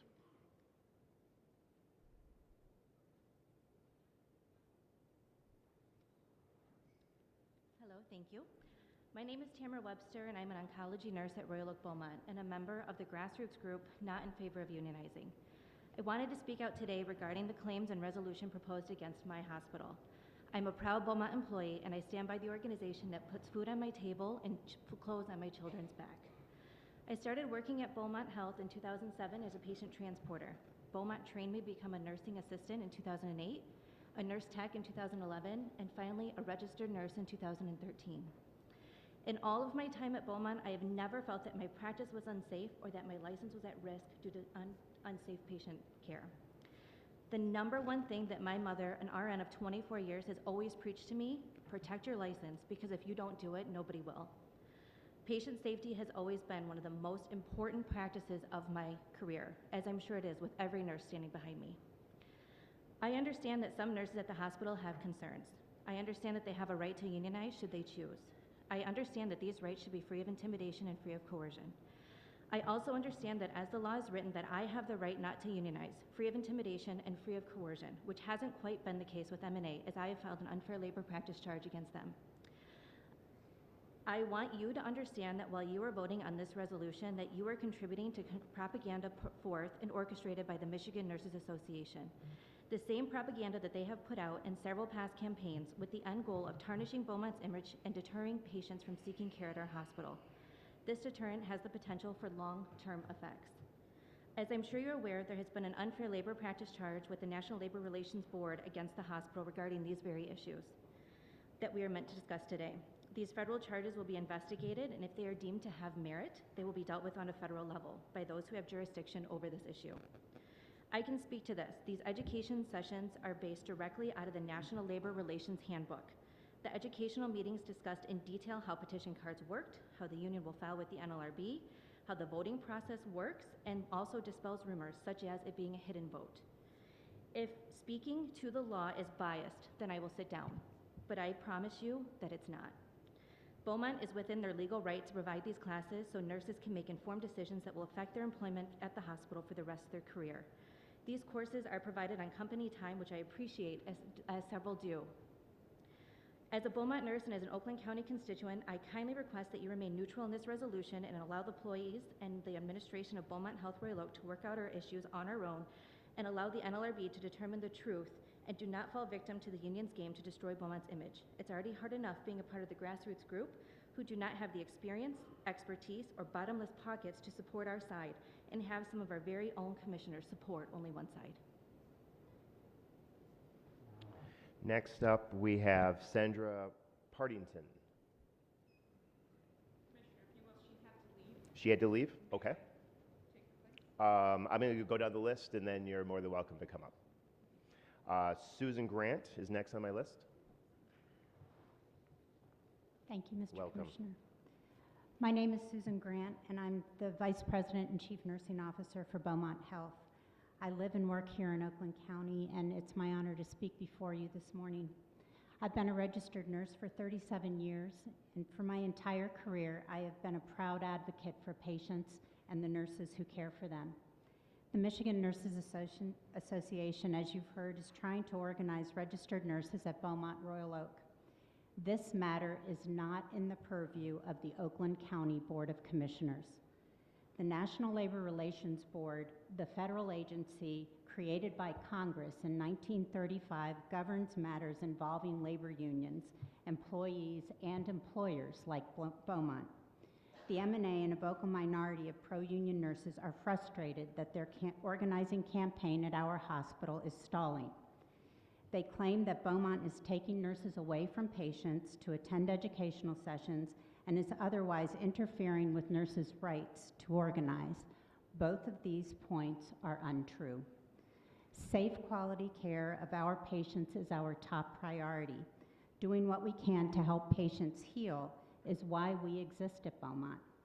For several months now, we have provided education sharing with nurses fact-based information about their legal rights, labor unions, and about the collective bargaining process. Nurses should only attend these educational sessions when there's appropriate coverage to ensure safe patient care.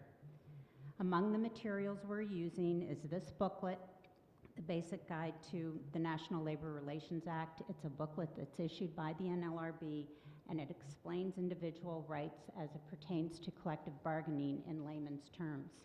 Hundreds of our nurses, including our pro-union nurses, have participated in these sessions, and countless nurses have thanked us for providing the very education The union now wants to deny them. The M&A doesn't like that we have educated our nurses, and it wants you to pressure Beaumont to remain silent. However, this decision about unionization may be one of the most important decisions, work-related, that our nurses make in their entire careers. We've encouraged nurses to get all the information they need and all the information they can. We've encouraged them to go to the M&A meetings.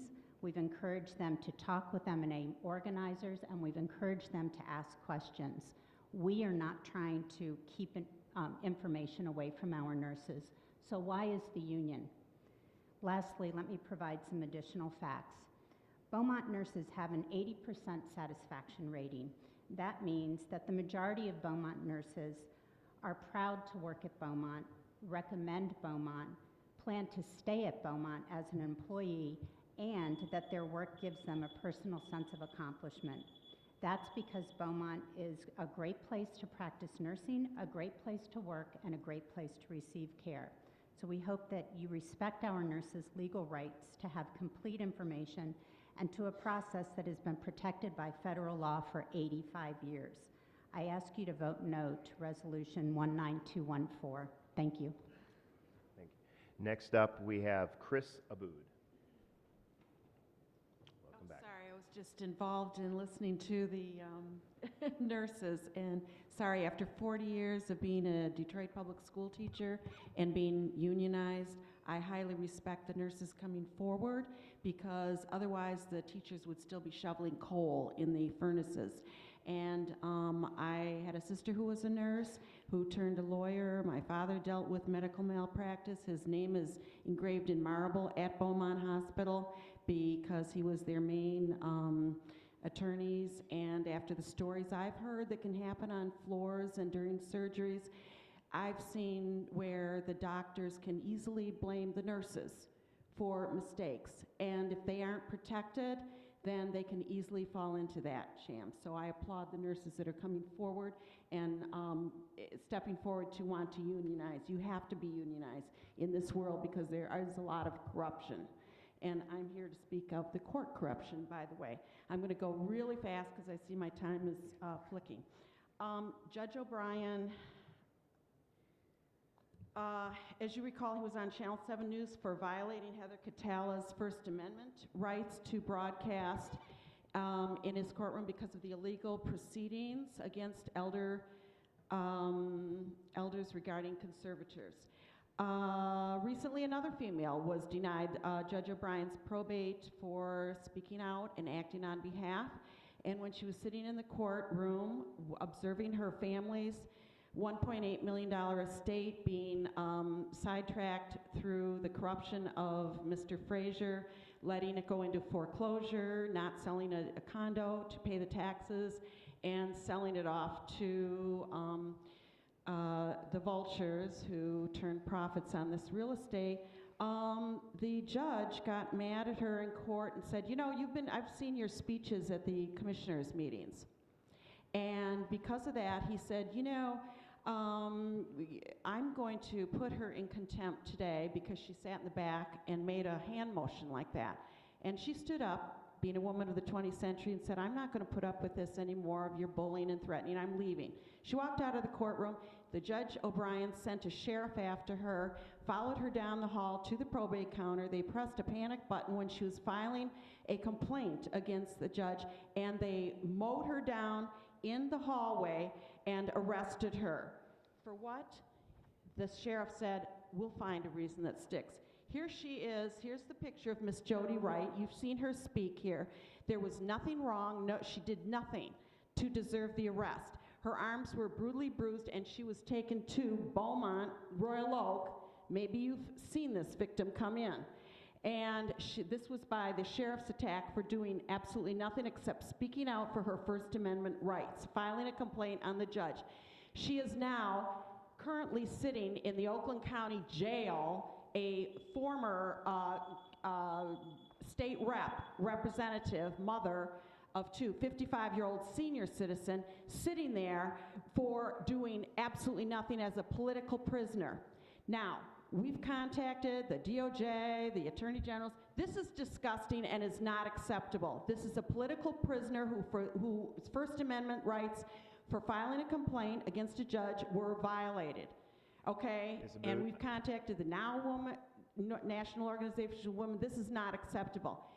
And I contacted Sheriff Bouchard about his sheriffs, why he, Mi- and, oh, Mrs. and, Abood, Mrs. yes. Abood, I mean, your time is up, so Okay, can you wrap up your comments, thank you. please? And Thank you. also, the videotape that shows this is missing and couldn't be used in court, and that's why she's sitting in the Oakland County Jail now, because of the corruption in the sheriff's department that hide these videos. They are not accessible. It is missing. It was missing at the court hearing, missing. That shows that she was hit from behind, knocked down, grabbed, airborne, and told, we'll find a reason that sticks. Thank you. Thank you. Next up, I have Susie Moore.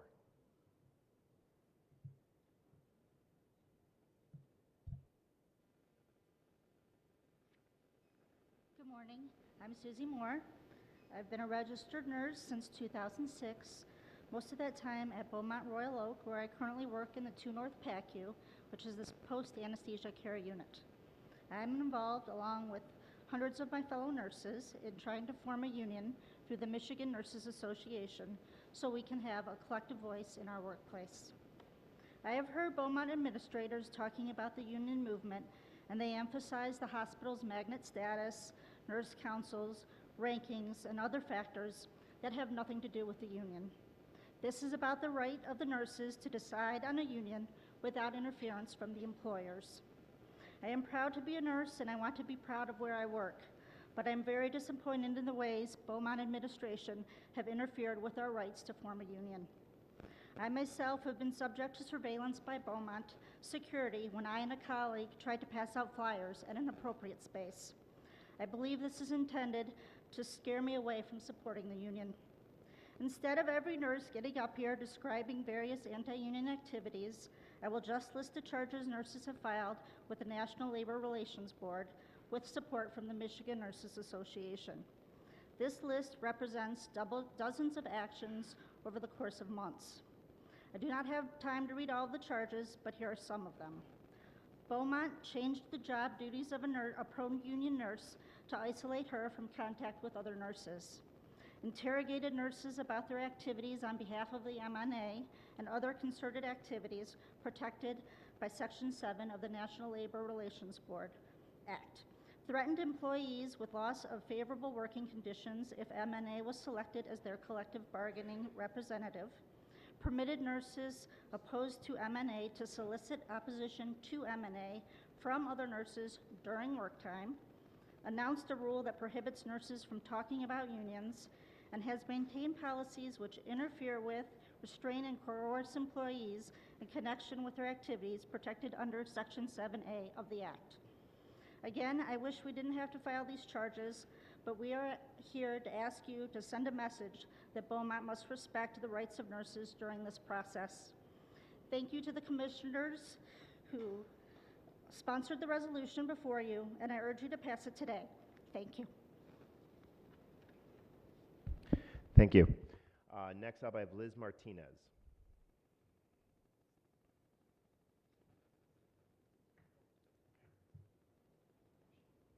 Hello. My name is Liz Martinez. I'm an Oakland County resident. I live in the city of Troy. I am a registered nurse at Beaumont Royal Oak and the Emergency Center. I spoke last month in support of the resolution you're considering today. I wanted to come back to give you all an update.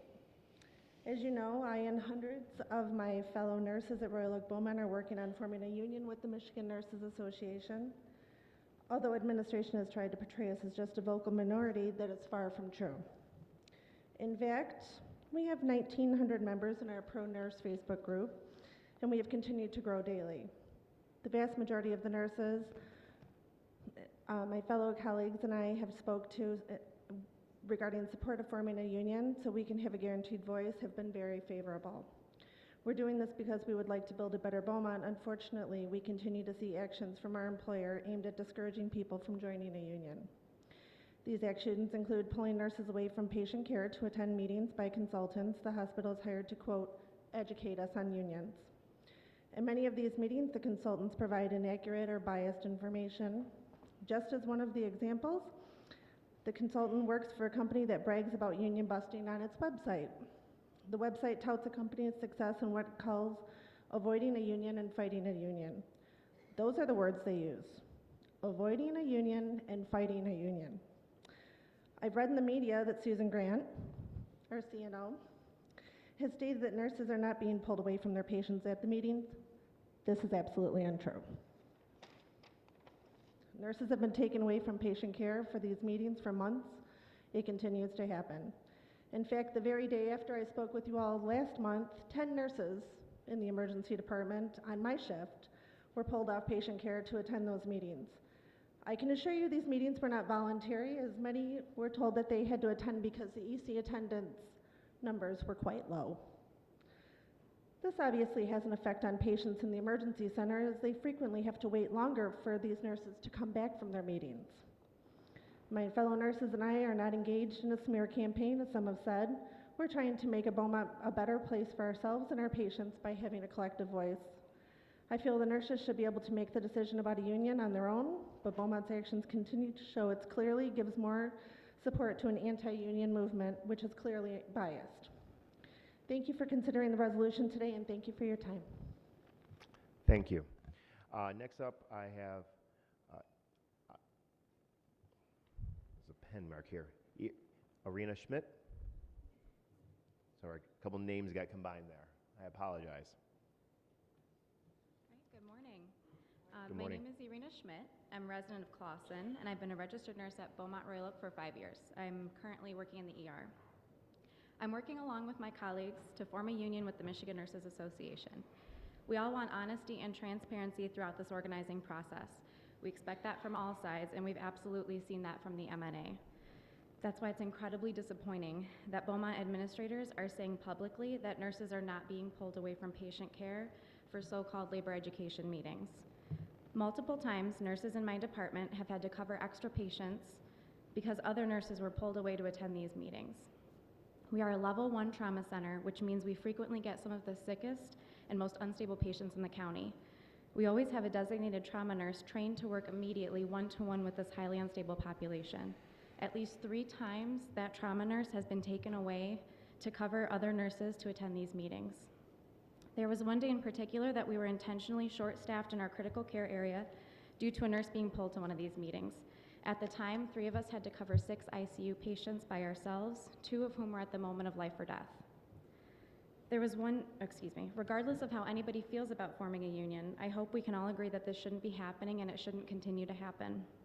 Representing my colleagues who could not be here are some things consultants have been saying at these meetings. They said you had to be careful because MNAs will steal your personal information. They said we won't be able to get what we want unless we strike. They said that we could lose our health insurance if MNA represents us. They said that if we unionize, we will have to work every other weekend, that our managers will no longer be able to talk directly to nurses to help solve problems, and that our hospital will lose our magnet status. They also said it will be very difficult to fire bad employees. I believe all these statements said in these official meetings are intended to sway and scare nurses away from the union. I've heard Beaumont say that the County Commission does not have a role here. I want to say that I think it's completely appropriate that you as commissioners, representing all of my fellow Oakland County residents, take a stance in this issue. These actions by administration are making patient care more difficult, and we believe violating the rights of hundreds, if not thousands, of Beaumont employees who work in our county. Thank you for your time, and thank you for considering the resolution today. Thank you. Next up, I have Laura Mazzara.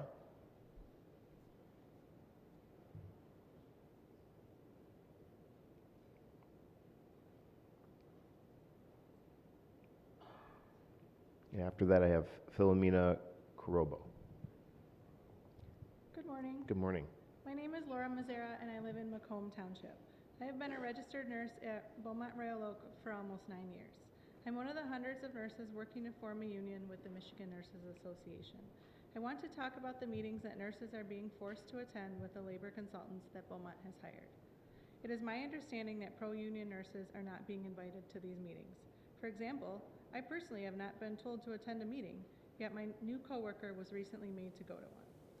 Some of my colleagues who could not make it here today asked me to share their experiences, and I will read some of these.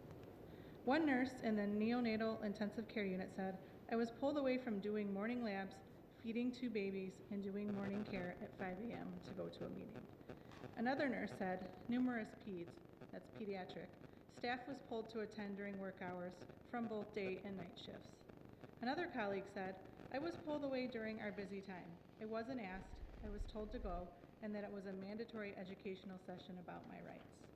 One nurse said, "My patient load has doubled numerous nights to 12 to 16 patients as I was covering my colleagues' assignments during the meeting times."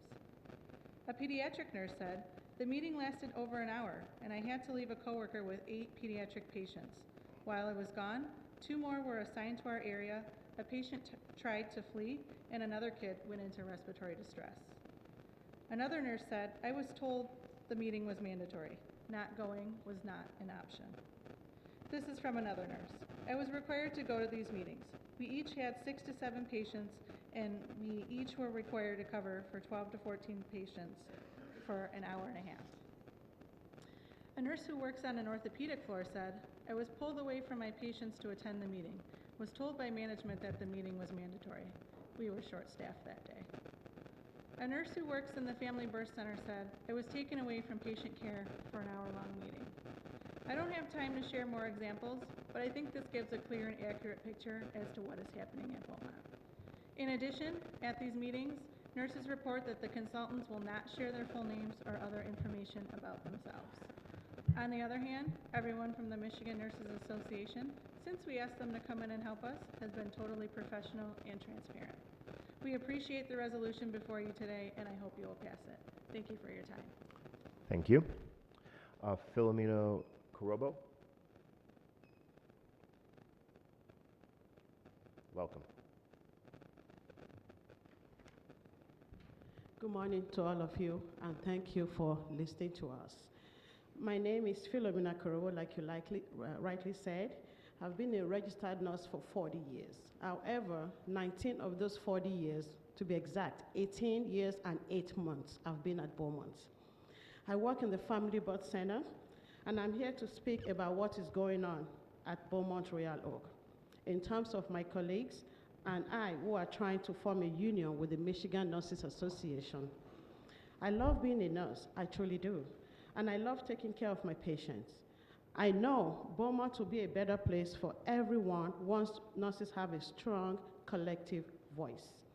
I've been very disappointed, extremely disappointed, that Beaumont administration is intimidating nurses like me. It's not just the so-called educational meetings that are the problem. It's actions like what happened to me, which is why I am part of the unfair labor practice charge that has been brought against Beaumont. I'm a leader in the effort to form a union, so I have been talking about this and passing out materials in ways that follows the federal labor law. I passed out pro-union materials in the same place that managers in my unit handed out anti-union letters. Yes, I was pulled away from patient care so a manager could interrogate, harass, and intimidate me. I even went to administration. She said, "You've been talking a lot lately about union stuff." I told her I have the right, my federally protected right, to talk about the union. I asked her to send me the policy that says I couldn't put out flyers there. She has never sent the email. I said the same to administration, to my assistant CNO and rank, and to my director, Kathy Cushing, to send us the email so we know we cannot talk about union stuff. I'm yet to receive one. I was also accused of things I did not do related to the organizing effort. I was interrogated twice about my federally protected right activity and made to go to HR meeting with multiple administrators, all in an effort to intimidate me and to stop me from unionizing. I find it to be, and the so-called labor education meeting, I found them to be clearly biased because I attended one of those. I wish we did not have to file these charges, But Beaumont administrators cannot expect us to just sit down while our rights are being violated. So I thank you for your consideration of this resolution today, and I urge you to please pass it. In conclusion, I want to say this. We must remember that duty to the patient is far more important than duty to other administration, and it entails being able to perform our job safely and effectively with a strong collective voice. Thank you. Thank you. That concludes who signed up here. If anybody else wants to come up and address, if you could just come forward and state your name for the record. We'll start with you, ma'am. If folks want to line up or get near, welcome. Hello. My name's Carol Daniels Kowaleski, and I am just a plain floor nurse, nothing else. I work in oncology. I very much care about my patients.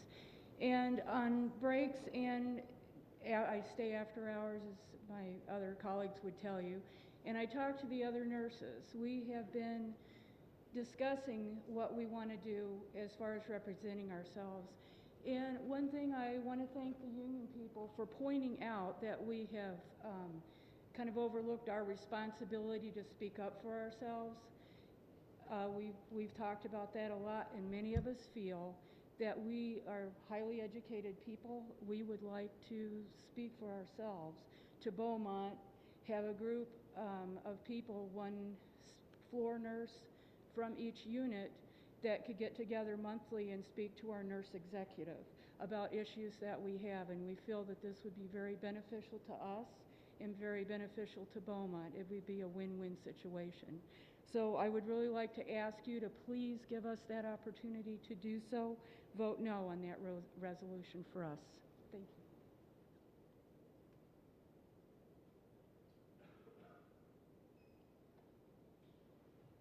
Good morning. My name is Lori Hall, and I'm a nurse practitioner. I've been a nurse for over 30 years. I've been employed with Beaumont for 15 of those. I received my doctorate of nursing practice at Oakland University. I've worked in the Oakland County area for, like I said, more than 15 years.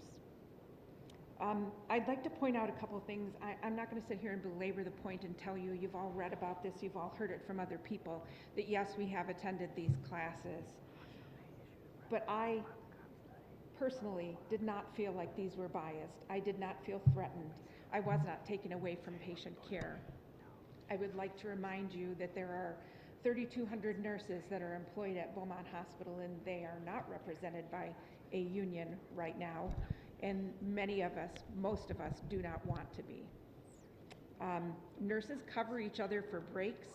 When we go to lunch, we have many mandatory classes, including dementia skills training, including other skills stations that we are required to attend every year. We are paid for our education, and I submit to you that nurses expect to be paid for that education that's provided. As you vote, I'm going to ask you to please consider the fact that this is an issue between myself and my employer. This is not for the Oakland County Board of Commissioners to decide. This is something that's between the two of us. I ask that you provide equal representation to all nurses, even those that don't want to be represented by the union, and that you not participate in the intentional damaging of Beaumont's reputation, and please vote no. Thank you.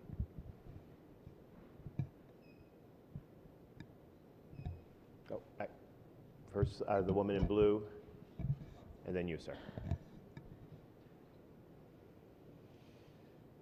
My name is Karen Kasiak, and I've been a Beaumont Royal Oak nurse for my entire career. I've been there over 30 years. I am very involved in our current shared governance process. We do have a voice. The lady over here asked about a mandatory or a meeting where we could speak with our administrators. There are several of them every month. I sit on several corporate level committees. My voice is heard. I put to the union, how many of you are involved in our shared governance?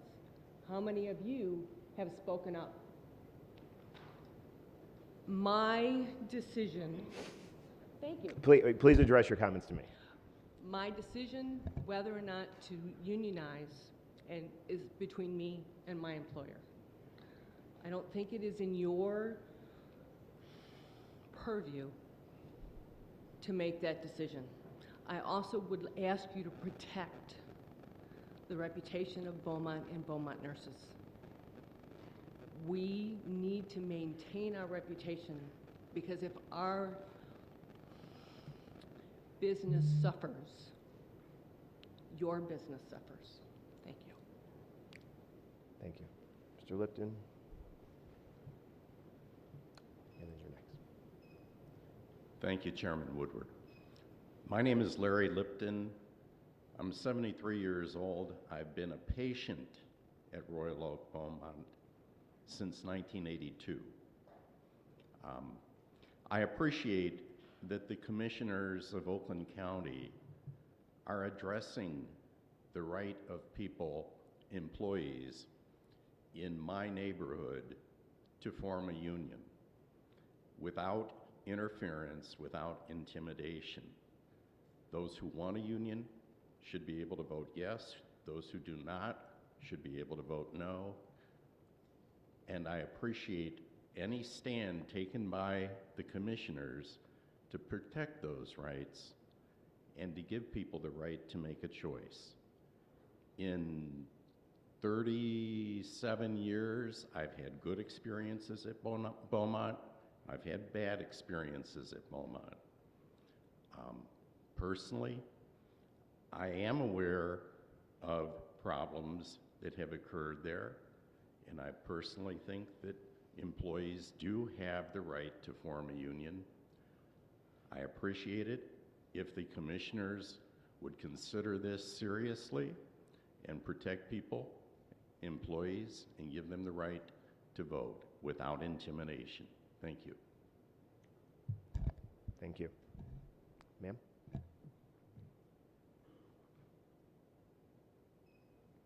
Okay, I hate speaking on a microphone, but I feel strongly about this. My name is Kami Raven. I live in Royal Oak, and I'm a bedside nurse at Beaumont Royal Oak. That said, our resume as nurses are not significant to the reason we are here. The simple fact is we are not here to discuss whether or not Beaumont nurses should or shouldn't unionize. The concern is that Beaumont is interfering in our legally protected right to decide this for ourselves without interference or intimidation from management or administration. As for these educational information sessions on labor relations, they are exactly that, interference and intimidation. If they are voluntary, it would be the first voluntary session I have ever attended on night shift. Normally, a voluntary session is selected by us as the nurses. We go on the computer, we pick which session fits into our life, and we attend. We don't sign in for a voluntary session because it doesn't matter. For mandatory sessions are very similar. We go on the computer, we pick a session, we attend it. We do sign in, we do clock in, and that's so they can keep record that we attended. I have not been invited to this session. I have not been given an opportunity to sign up for it. I would have done it before I went out on medical leave, along with everything else that I needed to do before my surgery. These meetings started back in April. I went out on surgery mid-June. We were told they would let us know when we could go. I have never attended a training session, voluntary or mandatory, where the instructor did not identify themselves by their full name, their relationship with Beaumont Hospital, and their title. My understanding is these educators won't give more than their first names. They don't identify who they work for, and they definitely don't have business cards to hand out when requested. People have not been allowed to attend these sessions on their own time. We have not been able to say, hey, I have time today. Can I squeeze in today's session? What they're saying is it isn't legal for us to attend these sessions off the clock. However, the only time it isn't legal for us to attend a session Off the clock is when it's mandated for employment. The truth is this invite system is intimidation by itself. I don't know if these educators are having access to our personal files before meeting with us, or if these sessions are used to determine how each nurse feels about the union. The groups attending these sessions are small and personal. Normally, our sessions are in a large conference room or large classroom, and we can stand in the back of the room if we just show up on the spot.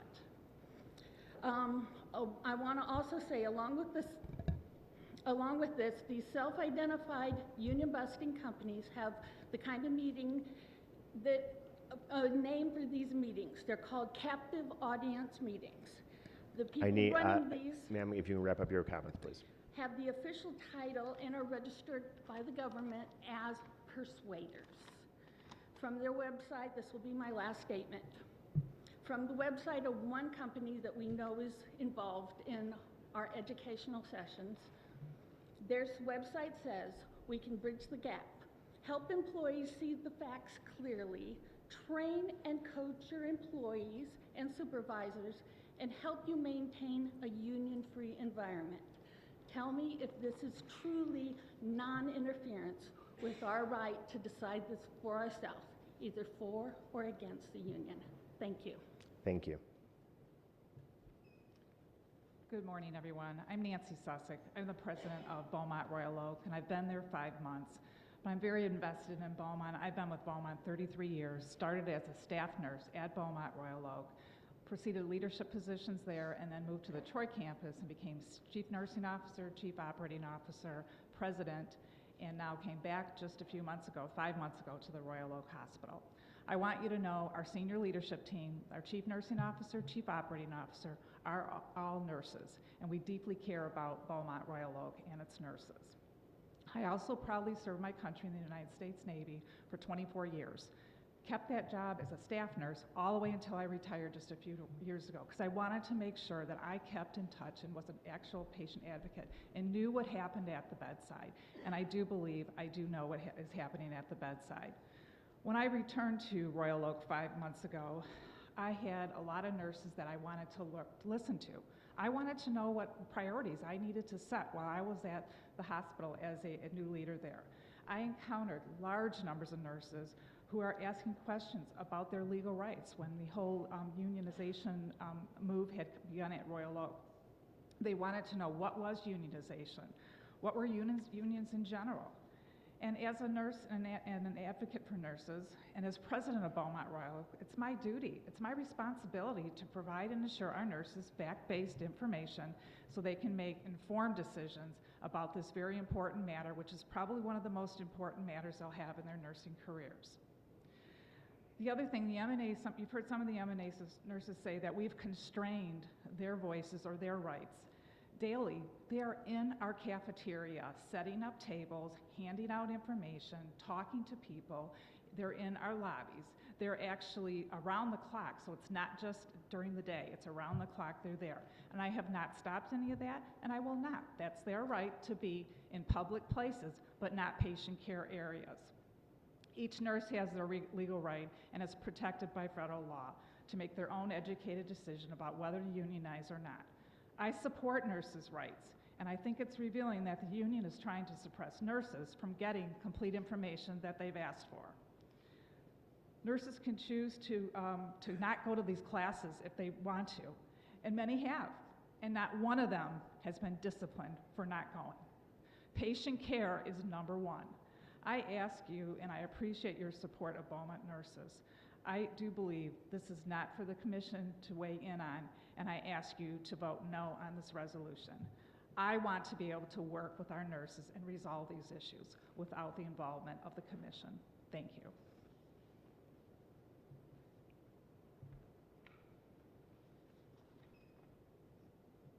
Hi, good morning. My name is Mary Beth Boson, and I've been a nurse at Beaumont for 24 years. This courthouse in the moment looks like one group against another group. And truly, we're all here because we want a better hospital. We want to give awesome rock star care to our patients, And that's really why we're here. We just have differing opinions on how we're going to get there. I'm one of the lead organizers, and I was able to attend my first labor education meeting this previous Tuesday at 7 a.m. Our standing regular work meeting where we talk about near misses in anesthesia was canceled, and I, along with 15 of my colleagues, were told to attend a labor education meeting. So instead of spending an hour on learning how to prevent errors, improve my practice, and give the best patient care, I was sent to learn a former union member's opinions of unionization mixed with information about the NLRB. I want to spend my time with my patients and learning how to be the best nurse I can be.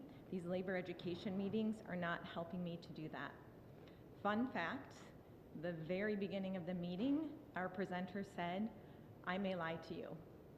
This is how he started the meeting. What am I supposed to do with that? So I've done my own education and research on unionizing. I've become educated on how a union works. What is the process? We, my fellow supporters at the Michigan Nurses Association, we're just asking for things to be fair at Beaumont. That's all we want. Asking Beaumont for neutrality will simply allow a democratic race where all nurses can decide for themselves. Thank you. Thank you. Is there anybody else wanting to speak during public comment and address the board? Mr. Stencil. Good morning. I'm Dan Stencil, the Executive Officer of the Oakland County Parks Commission, and I just wanted to remind the commissioners that tonight from 4 to 8 we're having our VIP and media event for the first legal off-road facility in southeast Michigan, and we would love if you would come out. The formal part of the program is going to be at about 6:15, so see us tonight at the Holly ORV Park. Mr. Stencil, are you driving? No. I don't have a license. Okay. Anybody else that want to come and address during public comment? Seeing no further individuals who want to speak during public comment, I declare public comment closed. And that moves us on to the next part of the agenda. We're going to move to the consent agenda. Need a motion. Oh, yes. Nice. That's not on my version. Is the proclamation for Novi, has that been postponed?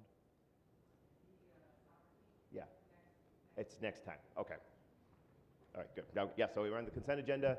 Is there a motion to approve the consent agenda moved by Commissioner Lubes, supported by Commissioner Hoffman? Any discussion? Madam Clerk, please call the roll. On the consent agenda, Commissioners Gingell? Yes. Hoffman? Yes. Jackson? Kokendorfer? Yes. Kowal? Yes. Kuhn? Yes. Long? Yes. Lubes? Yes. Markham? McGilvray? Yes. Middleton? Yes. Miller? Yes. Nelson? Yes. Powell? Quarles? Spiz? Yes. Taub? Yes. Whitebert? Yes. Woodward? Yes. Zach? Yes. Gershenson? Yes. Mr. Chair, you have 21 yeas, 0 nays. Sufficient number voting in the affirmative. The consent agenda is adopted. Now moving on to the regular agenda. Under standing committees, under Economic Growth and Infrastructure Committee, there is no new business. Under Finance Committee, there's no new business. That brings us to Healthy Communities and Environment. Invite the Chair, Commissioner Lubes, to the front. The one item to address.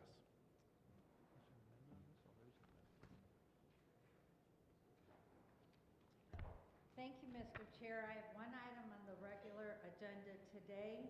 It is the Board of Commissioners' policy to provide emergency contraception through the Health Department. We have a moved by Commissioner Lubes, seconded by Commissioner McGilvray to accept the report. All in favor say aye. Aye. Aye. Opposed? And now to the resolution, moved by Commissioner Markham, seconded by Commissioner Nelson to adopt the resolution. I also have an amendment to change the title to the policy to provide emergency contraception information referrals through the Health Department. There's an amendment offered by Commissioner Lubes, seconded by Commissioner Gingell. The point of, was that for the amendment? No, go ahead. My understanding, the point of that amendment is to make certain that the title of the resolution reflects what was negotiated and adopted in committee. Commissioner Gingell. Thank you, Mr. Chair. If I can, just to make comments for the record. So I appreciate the... Is it on the amendment or on the resolution? It's on the amendment. Mm-hmm. I appreciate the amendment to add information referrals because, just to be clear, we are not funding nor providing emergency contraceptives through Oakland County under this resolution, nor have we. So what we're really doing here is saying, let's keep doing what we've been doing, which is providing information, potentially putting it on our website, et cetera. So I appreciate the clarity in the amendment and support it. Thank you. Thank you. Any further discussion on the amendment? Seeing none, Madam Clerk, please call the roll. On the amendment, Commissioners Hoffman? Yes. Jackson? Yes. Kokendorfer? Yes. Kowal? Yes. Kuhn? Yes. Long? No. Lubes? Yes. Markham? McGilvray? Yes. Middleton? Yes. Miller? Yes. Nelson? Yes. Powell? Yes. Quarles? Yes. Spiz? Yes. Taub? Yes. Whitebert? No. Woodward? Yes. Zach? Yes. Gershenson? Yes. Gingell? Yes. Mr. Chair, you have 19 yeas, 2 nays. A sufficient number vote in the affirmative. The amendment is adopted, which brings us back to the original resolution. Any discussion on the resolution as a whole? Seeing none, Madam Clerk, please call the roll on the resolution. Yep. On the resolution, Commissioners Jackson? Yes. Kokendorfer? Yes. Kowal? Yes. Kuhn? Yes. Long? No. Lubes? Yes. Markham? Yes. McGilvray? Yes. Middleton? Miller? Yes. Nelson? Yes. Powell? Yes. Quarles? Yes. Spiz? No. Taub? Yes. Whitebert? No. Woodward? Yes. Zach? Yes. Gershenson? Yes. Gingell? Yes. Hoffman? Yes. Mr. Chair, you have 17 yeas, 4 nays. A sufficient number voting in the affirmative. The resolution is adopted. That brings us on to the Legislative Affairs and Government Operations Committee. That concludes your report. Thank you. So the Legislative Affairs and Operations Committee. And Madam, as Commissioner Quarles comes up to the front, would it be all right, let's take up items E and F first. I know that there's an issue that we need to discuss on D, and I want to be mindful of time. So if we can start with item E.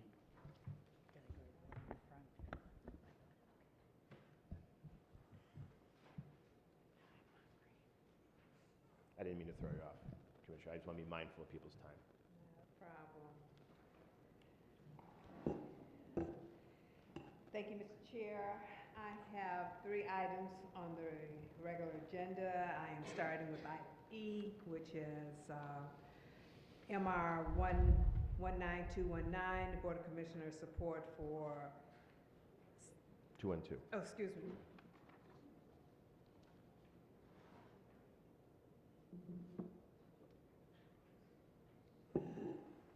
This is the conversion therapy one. You're right. Yeah.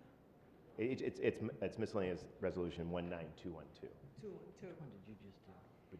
The Board of Commissioners support for Michigan Senate Bill 284 banning conversion therapy as a means of changing an individual's sexual orientation or gender identity.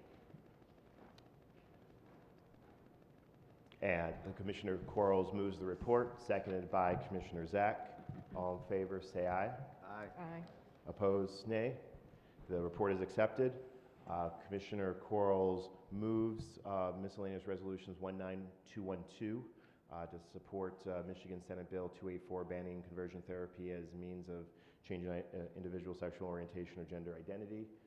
Moved by Commissioner Zach, seconded by Commissioner Nelson. I believe there's an amendment that's being offered. Commissioner Zach?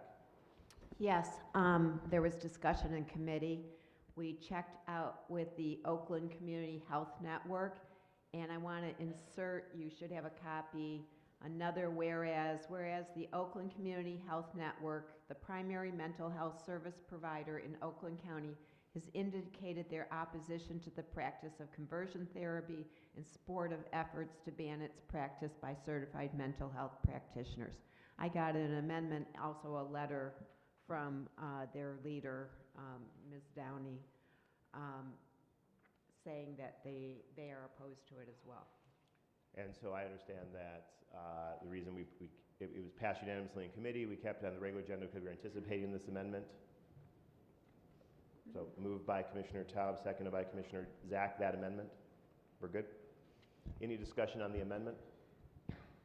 Madam Clerk, please call the roll. On the amendment, Commissioners Kokendorfer, Yes. Kowal, Kuhn, Yes. Long, Yes. Lubes, Yes. Markham, Yes. McGilvray, Yes. Middleton, Miller, Yes. Nelson, Yes. Powell, Quarles, Yes. Spiz, Yes. Taub, Yes. Wipert, Yes. Woodward, Yes. Zach, Yes. Gershenson, Yes. Gingell, Hoffman, Yes. Jackson. Yes. Mr. Chair, you have 21 yeas, 0 nays. A sufficient number voting in the affirmative, the amendment is adopted. Brings us to the original resolution, which is before us. Any discussion on the resolution? Seeing none, Madam Clerk, please call the roll on the resolution. Commissioners Kowal, Kuhn, Yes. Long, Yes. Lubes, Yes. Markham, Yes. McGilvray, Yes. Middleton. Sorry, couldn't hear you. Miller, Yes. Nelson, Yes. Powell, Quarles, Yes. Spiz, Yes. Taub, Yes. Wipert, Yes. Woodward, Yes. Zach, Yes. Gershenson, Yes. Gingell, Hoffman, Yes. Jackson, Commissioner Jackson. Jackson, Yes. Kokendorfer. Yes. Mr. Chair, you have 21 yeas, 0 nays. Sufficient number voting in the affirmative, the resolution is adopted. Commissioner Quarles. Thank you, Mr. Chair. The second item is MR 19214, the Board of Commissioners, declaration of support for the registered nurses of Beaumont Royal right to organize without coercion, intimidation, or other influence. Commissioner Quarles I move the report. Commissioner Quarles moves the report, seconded by Commissioner Miller. All in favor say aye. Aye. Opposed, say nay. The report is accepted. The resolution is moved by Commissioner Miller, seconded by Commissioner Quarles. Any discussion? Commissioner Kowal. This is on the main On motion. the main motion, yes. I was reviewing Public Act 139 of 1973, which enumerates the powers of county commissioners. And nowhere in the section that enumerates these powers, from 6A to 6Q, does it say anything about weighing in on the labor matters of any company or nonprofit. It limits us to labor matters of county government. While we frequently express ourselves regarding legislation and other government-related issues through board resolutions, this is completely out of our purview as county commissioners. We're setting a very bad precedent if this resolution is adopted. We just heard the county executive's budget proposal, and we have plenty of issues to address that are properly before us and germane to county government. I strongly urge that we limit ourselves to the general health, safety, and welfare of Oakland County citizens. We are county commissioners, not the National Labor Relations Board. I will be voting no on this resolution, and I urge my fellow commissions to vote no as well. Thank you, Commissioner Kowal. Commissioner Gingell. I just want to add on to Commissioner Kowal's comment. I mean, I certainly can appreciate the issue, the emotion on either side tied to the issue, but this board, the Board of Commissioners, has outlined responsibilities. We are to set policy for the county employees. We are to adopt the budget, oversee expenditures, and set tax rates. That's what we're here to do. That's what we do. A proclamation like this is considered a statement of the collective board, and I would suggest that perhaps we take it a different approach. If there are commissioners that are passionate about this and want to support it, perhaps you write an individual letter of support as a commissioner, not require the Board of Commissioners to take a stance on this. It's not that I'm not sensitive to the situation, it's that it's not our issue. And it's easy to say, hey, it's not an issue, I don't want to get involved. But what we're charged to do has nothing in common with taking a stance on a labor issue within a nonprofit or a public entity in Oakland County. Thank you. Thank you, Commissioner. Any other comment? Commissioner Taub, then Commissioner Miller. Thank you. This plain and simply is not our fight, and I will state that my husband at one time was on the staff at Beaumont, okay, and I have worked in the medical field, medical management, for many, many years. If the union and if the nurses at Beaumont Hospital want to unionize, bless your hearts, go unionize. You can get the votes, go do it. If the nurses at Beaumont Hospital do not want to unionize and you have the votes, bless your hearts, go get them, okay? That's your fight. It's not my fight. It's not what I was charged to do, okay? I do not intend to take a stand either on Ford, Chrysler, or General Motors when they strike or plan to strike. That's not my job, and that's not where I intend to go. That's not what I'm charged to do as a county commissioner. I agree with Commissioner Gingell and with Commissioner Kowal. If individual people want to list their name supporting this union effort, I think they should. I think they should sign a letter, send it to the union. I don't believe this is our job to interfere in union negotiations or in the negotiations, in business negotiations, whichever way. Thank you, Mr. Chair. Thank you, Commissioner Taub. Commissioner Miller. Thank you, Chairman. Beaumont being the first place that my eyes ever opened up in, and them bringing this is a little emotional for me, my niece had cancer that very few children live through. They brought her through that, which I'm blessed for that. Being a union organizer, I've been through this, and if the argument is that it's not our duty to do this, I believe as commissioners, it's our duty to make sure that everybody gets equal rights across the board. So we're just supporting that they follow the law. So if Beaumont's stating that they're not violating anything, then this should be no issue. Thank you. Thank you, Commissioner Miller. Commissioner Hoffman, and then Commissioner Taub for a second time. First, I want to thank all the nursing staff at Beaumont. My son had surgery there two days ago on another procedure. Your service is excellent. But I agree with the other commissioners that this is not our fight. It's not whether we're for or against a union. This has nothing to do with the job we do here. And the suggestion Commissioner Gingell made about writing individual letters and supporting them that way is a good thing. But I do think it sets a terrible precedent. And I've been a UAW member. I've been a Teamster. I've negotiated for public servants. I've negotiated for private business. So it's not even for or against the union. I think we're making a terrible mistake and setting a terrible precedent, and we shouldn't do this. Thank you. Thank you, Commissioner. Commissioner Taub for a second time. Thank you.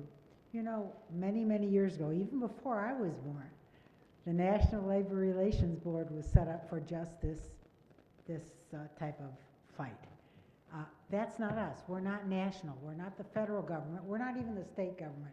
We're county government, and we're not charged in any way, shape, or form to interfere in labor or union negotiations. I also want to say that many of my family have had excellent nursing care at Beaumont, so that doesn't weigh into what I'm thinking about. I think it's between the nurses, both sides, and Beaumont Hospital, and if there have been violations, then there's a proper place to report it to, and that's NLRB. Thank you, Mr. Chair. Thank you, Commissioner Taub. I'm just going to say a moment. I'm going to first start off by saying that I am a strong, fearless defender of Beaumont Hospital, and I have been my entire 20-year public service career. My children both have been born there. I am still paired up with a parenting group that it was matched at Beaumont. I love Beaumont Hospital, exemplary care in large part because of all the nurses. Regardless of a nurse's position on joining a union or not joining the union, we have an excellent health system. That being said, I have to disagree with some of my colleagues. I believe that we represent all Oakland County. We represent all workers, and I fundamentally support a right of a worker to form a union. I support the right of nurses to organize to form a union. I support the right of workers and nurses to vote not to have a union. When it was brought to my attention, and I've heard, and we heard today, about healthcare dollars being spent to hire anti-union firms, that is wrong. Fundamentally is wrong, and it saddens me. When healthcare dollars that could better be used to support healthcare is used to spread information that seemingly, at least allegedly as presented today, is false, is wrong. And we should raise our voices to call that out. I want better. I want a better hospital system. I know Beaumont can be, and I hope we get a resolution to that. This, I'll be honest, this resolution actually started off as a letter. I wanted a conversation. Sadly, the degree and finality of that conversation hasn't been able to fully resolve. And so I think that it is appropriate. This body has weighed in and from declaring days of commemoration to raise up principles and values, and I believe this resolution does. It simply states it supports the right to organize without coercion, intimidation, and other influence. This, frankly, should be a shared value across this board, and is why I'm voting for it today. Commissioner Kowal, for a second time. Well, thank you, Mr. Chair. I'm hearing a lot of allegedly this and allegedly that. And if this board simply wanted to make a statement about, whereas it is all workers' right to determine for themselves whether to join a union, and that process should take place without the employer's coercion, intimidation, or other influence, okay. That's a general statement about how we feel about that. But then weighing into the pros and cons of this matter, of which we are not intimately involved with, to me, we are getting way out of our league in this, and we're getting into deep water that we have no business being in. Thank you. Thank you. Is there any further comment on this matter? Seeing none, Madam Clerk, please call the roll. On the resolution, Commissioners Kuhn, No. Long, Yes. Lubes, Yes. Markham, Yes. McGilvray, Yes. Middleton, Miller, Yes. Nelson, Yes. Powell, Quarles, Yes. Spiz, No. Taub, No. Whitebird, Woodward, Yes. Zach, Yes. Gershenson, Yes.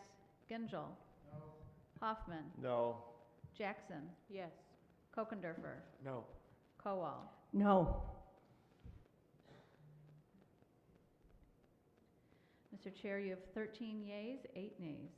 A sufficient number voting in the affirmative, the resolution is adopted.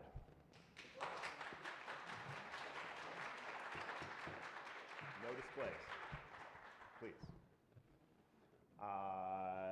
That moves us on to the last item under Legislative Affairs and Government Operations Committee. Commissioner Quarles. Thank you, Mr. Chair. I have item MR 19223, Board of Commissioners support for the expansion of Michigan civil rights laws for the LGBT individuals. Mr. Chair, I would like to request that we take a break to review some of the... Commissioner Quarles moves the report, seconded by Commissioner Miller. Commissioner Jackson. Seconded by Commissioner Jackson. To accept the report, all in favor say aye. Aye. Opposed? That brings us on to the main resolution, moved by Commissioner Lube, seconded by Commissioner Quarles. I believe there was an amendment that's been drafted and got just right as we're breaking for caucus. So may I suggest a 5-minute recess so that at least the Democratic caucus will convene to discuss that amendment to see if we can work out a compromise. Are we going? I believe, has the amendment been distributed across? Is this Kokendorfer's amendment? Yeah, this Okay. is the Kokendorfer amendment. Okay. So there's another amendment? Kokendorfer. Okay, so well, we'll take That's both what we're amendments talking into the caucus about. room, His amendment. and Commissioner McGilvery will convene the caucus to discuss. Mr. Chair, just quickly. Yes. You mentioned 2 amendments. I only have 1 amendment on this regarding Kokendorfer's amendment. I only have the one. Okay, so I 2 don't items know. within Are 1 they- document. Are the 2 that are on here? Oh. Got it. They're all on the same page. All right. Good, okay, thank you. I don't. We'll take a brief recess, and we'll convene the caucus.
understand from your caucus is this is a priority, that you want to add these as 3 protected classes.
All right, we're going to call this meeting back to order. Madam Clerk, if you will, please call the roll. Just attendance roll, right? Okay. I got to figure out where we are here. 27, reconvene. Okay, just calling the roll as we reconvene. Commissioners Long? Lubes? Yes. We're just calling roll. Thank you. Markham? Here. McGilvray? Here. Middleton? Miller? Here. Nelson? Powell? Quarles? Spiz? Here. Taub? Here. Wipert? Woodward? Here. Zach? Here. Gershenson? Gengel? He's out. Okay, thank you. Hoffman? Jackson? Yes. Here. Hokendorfer? Here. Kowal? Kuhn? Here. Okay, Mr. Chair, you have a quorum. Thank you, Madam Clerk. That brings us back to the regular agenda, and would invite Commissioner Quarles to come back up for the Legislative Affairs Government Operations Committee to deal with the final matter. I think before we left, we had moved and accepted the report. We had moved the resolution. Moved in second. Yes, a miscellaneous resolution 19223. So is there an amendment that wants to be offered?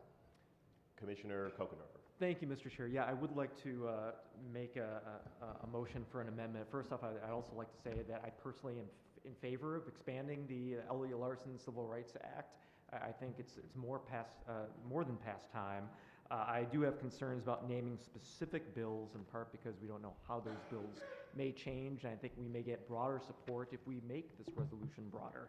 And so my amendment, Mr. Chair, is I propose deleting the 8th whereas statement and the 9th whereas statement, and revising the first now therefore be it resolved to state, now therefore be it resolved, the Oakland County Board of Commissioners hereby endorses the expansion of civil rights protections for LGBT individuals by amending the Elliott Larson Civil Rights Act to provide solid protections for individuals on the basis of sexual orientation and gender identity.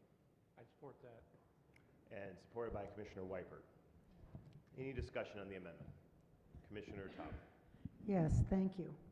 I think those of us who had the good fortune or bad fortune of serving in the legislature know very well that these bills can be changed to the way you like them, or if you're in the majority, or if you're in the minority, the way you don't like them. So tying yourself to a bill may seem the right thing to do, but you know the majority in Lansing could put in words that you absolutely hate to get the bill passed. So that's my warning to everybody.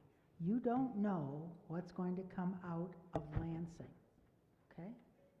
So I will be supporting this amendment. Thank you. Thank you, Commissioner Taub. Commissioner McGilvray, followed by Commissioner Quarles. Thank you, Mr. Chairman. I will not be supporting this amendment. The reason being, as long as I have been here, we send resolutions on a regular basis to Lansing in support of pending legislation. And in every single case that I can remember, it has included a number. Now, all of a sudden, we want to make sure that that number's not in there. And I just think that's wrong. I see no reason to do that. So I will be voting against the amendment. Thank you. Thank you, Commissioner. Commissioner Quarles. Thank you, Mr. Chair. I'm very fortunate that the previous commissioner has said exactly what I wanted to say. I do believe that we need the Senate bill and the House bill number in the resolution that we're going to send forward. So I will not be supporting it without the addition of the Senate bill and the House bill. Thank you. Any further discussion on the amendment? Seeing none, Madam Clerk, please call the roll. On the amendment, Commissioners Lubes, No. Markham, No. McGilvray, No. Middleton, Miller, No. Nelson, Powell, Quarles, No. Spiz, Yes. Taub, Yes? Whitebird, Yes. Woodward, Yes. Excuse me, no. No, no, no, no. Only one vote, Mr. Chair. Your first Try to do three things all at once. Your first one. Zach, No. Gershenson, No. Gengel is not here, whoops. Hoffman? Jackson? No. Kokendorfer? Yes. Kowal? Kuhn? Yes. Long? Yes.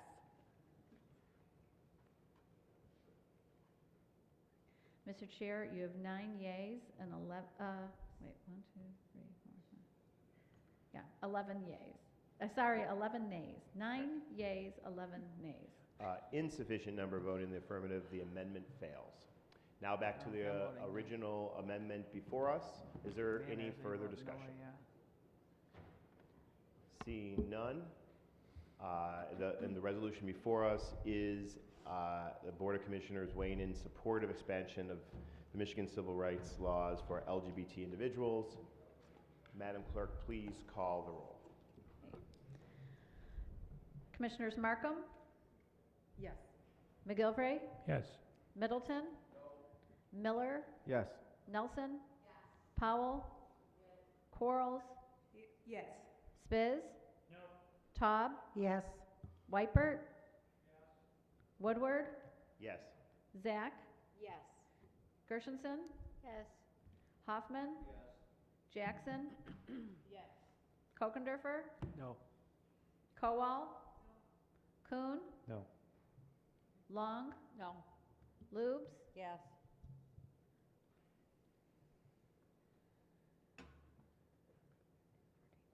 Mr. Chair, you have 14 yeas, 6 nays. Sufficient voting in the affirmative, a sufficient number voting in the affirmative, the resolution is adopted. Thank you, Mr. Chair. That concludes the library report. Thank you. Brings us to Public Safety and Social Justice Committee, where there is no further business. Reports of Standing Committee, there are none. Special Order of Business, there are none. Oh, wait, I need to do one thing more. It's right here. We have, if we can move by McGilvray, seconded by Miller. This was passed around for people who wanted to be co-sponsorship of this was passed around the policy to provide emergency contraception to the Health Department resolution, so people could be sponsors of it. Miscellaneous Resolution 19124 shall be amended to include the list of the attached co-sponsors submitted to the county clerk. All in favor, say aye. Aye. Opposed? There we go. Thank you. Brings us to new and miscellaneous business. Commissioner Hoffman. Thank you, Mr. Chair. This is a miscellaneous resolution supporting House Bill 4219 for the distribution of revenue from the sale of foreclosed property, referred to Legislative Affairs and Government Operations. Referred without objection. Commissioner Long. Okay, I'm going to say good afternoon. Now, just to rub it in a little bit. Man, that's the longest I ever sat down, ever, the whole summer right there. Okay. I'm going to, Board of Commissioners, Tri-Party Road Improvement Program Fiscal Year 2019 Appropriation, Village of Wolverine Lake, construction of a pedestrian safety path on Benstein Road, referred to Economic Growth and Infrastructure. Referred without objection. Commissioner Taub. Thank you, Mr. Chair. I'm going to introduce this resolution because in 10 weeks from today, on October 4th, there will be snow in the Upper Peninsula. This resolution is introduced not because I want to pollute the Great Lakes, but sadly there are often unintended consequences when we do or pass legislation that we don't think about. If we shut down line 5 in the Upper Peninsula, close to 500,000 people will not be able to heat their homes. People have said, well, go ahead and bus it in. Put it in tanker trucks. Bring it out that way. It will take 2,150 tanker trucks, we don't have that many in the whole country, loading 90 tanker trucks an hour for 24 hours to get the propane to people who need it. And as I understand it, Metro Airport uses propane. So I am introducing a resolution that requests the Attorney General to cease efforts to shut down Line 5 to honor 25,000 union jobs and a tunnel that will be built by Canada. So I am requesting that we suspension of the rules for immediate consideration under new business. There's a motion by Commissioner Taub to suspend the rules. Is there a second? Seconded by Commissioner Kowal. Any discussion on suspending the rules? I will not be supporting suspending the rules in this matter and recommend they'll be referred to committee. With that, Madam Clerk, please call the roll. On suspension of the rules, Commissioners McGilvray? No. Middleton? Miller? No. Nelson? Powell? Quarles? Spiz? Taub? Yes. Weipert? Woodward? No. Zach? No. Gershenson? Hoffman? Jackson?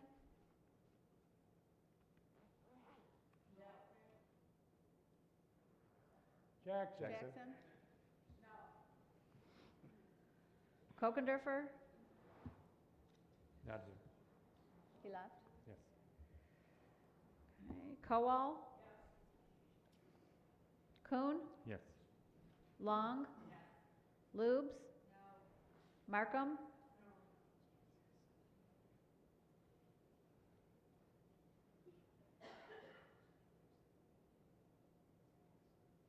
Mr. Chair, you have 8 yeas, 11 nays. On suspension of the rules, there is not a sufficient number voting in the affirmative, therefore the rules will not be suspended. Would you like to refer it to Legislative Affairs and Government Operations? That would be fine. Thank you, Mr. Chair. Referred without objection. Commissioner Jackson. Thank you, Chair. I'm just wanting to suspend the rules for immediate consideration under new business for an amendment of the Oakland County Human Trafficking Task Force membership. Motion to suspend the rules? Yes. Motion moved by Commissioner Jackson, seconded by Commissioner Miller. All in favor of suspending the rules, say aye. Aye. Opposed, say nay. Rules are suspended. Commissioner Jackson? Thank you. This is just to add members to the task force. Moved by Commissioner Jackson, seconded by Commissioner Quarles. Any discussion? Commissioner Spiz. As many know, I'm a big supporter of the Human Trafficking Task Force. In this case, I will be voting no, because what we did a couple years ago was the task force started very large, we downsized it, and had a lot of progress, and I have a feeling this is starting to creep to a larger group again, which slows down progress, so I will not be supporting the addition of these 6 members, I believe it is. Thank you. Okay, thank you, Commissioner. Any further discussion on the resolution before us? Madam Clerk, please call the roll. Where am I? Commissioners Middleton? No. Miller? Yes. Nelson? Yes. Powell? Quarles? Yes. Spiz? No. Taub? No. Weipert? Woodward? Yes. Zach? Yes. Gershenson? Hoffman? Okay, I'm losing people. Jackson? Yes. Kowal? You're still here, okay. Kuhn? No. Sorry, was it a no? Okay. I have trouble hearing you, Commissioner Kuhn, just, sorry. No. Okay, thank you. Long? Yes. Lubes? Markham? McGilvray? Yes. Taub votes yes. Commissioner Taub changes her vote Oh, too. I didn't see this before. Thank you. Okay, let's see. Commissioner Taub has changed to a yes. Okay, 1, 2, 3, 4, 5, 6, 7, 8, 9, 10, 11, 12, 13, 14, 15. Mr. Chair, you have 15 yeas, 3 nays. Sufficient voting in the affirmative, the resolution is adopted. Commissioner Lubes. Mr. Chair, I'd like to introduce miscellaneous resolution, adoption of non-discrimination policy for Oakland County, and refer to the legal committee. Commissioner Taub. Yes, I haven't read the full resolution, Mr. Chair. However, what I read of it, it implies that we were discriminating in this county and not following the federal and state laws. I think it has to be amended some way to imply that we can do. I'm very, very concerned about that because I've been here long enough to know that we have, and so on and so Commissioner, forth. so the committee will review. Just a clarification, Mr. Ward, is legal the appropriate committee for this to be before? Okay. Referred without objection, and the committee will deliberate. Thank you. Commissioner Nelson. Oh, good afternoon, Mr. Chair. I'd like to introduce miscellaneous resolution, Board of Commissioners Tri-Party Road Improvement Program for fiscal year 2019 appropriation, Charter Township of West Bloomfield, spreading of gravel and chloride on various roads, project number 55162. I'd like to refer it to the Economic Growth and Infrastructure. Referred without objection. Commissioner Gershenson. Yes, Mr. Chair, I'd like to introduce Tri-Party Road Improvement Program fiscal year 2019 appropriation for the Charter Township of West Bloomfield, the roundabout construction on Maple and Middle Belt Road, and refer to Economic Growth and Infrastructure. Referred without objection. Commissioner Markham. Thank you, Mr. Chair. I'm introducing miscellaneous resolution in support of the Michigan Senate 4-bill package creating the nation's first statewide electric vehicles charging network and referring it to Legislative Affairs Committee without objection. Referred without objection. Commissioner Quarles. Thank you, Mr. Chair. I'm introducing miscellaneous resolution for the Tri-Party Road Improvement Program for the City of Southfield to replace the concrete slab from 10 Mile Road from Evergreen to Greenfield. And I would like to refer to the Economic Growth and Infrastructure Committee. Referred without objection. Commissioner Wiper. Thank you, Mr. Chair. I'd like to introduce miscellaneous resolution in Board of Commissioners, a Tri-Party Road Improvement Program fiscal year 2019 appropriation. This is a $3.3 million paving of a gravel road, the farthest road away from in the county from this body. This point? It's on Dixboro Road. It's been talked about for 50 years. In between Livingston County and the City of South Lyon and Lyon Township in Oakland County. It is project number 53982. I'd ask that be referred to Economic Growth and Infrastructure. Refer without objection. Sounds like we should have a party on it once it's paid. No kidding.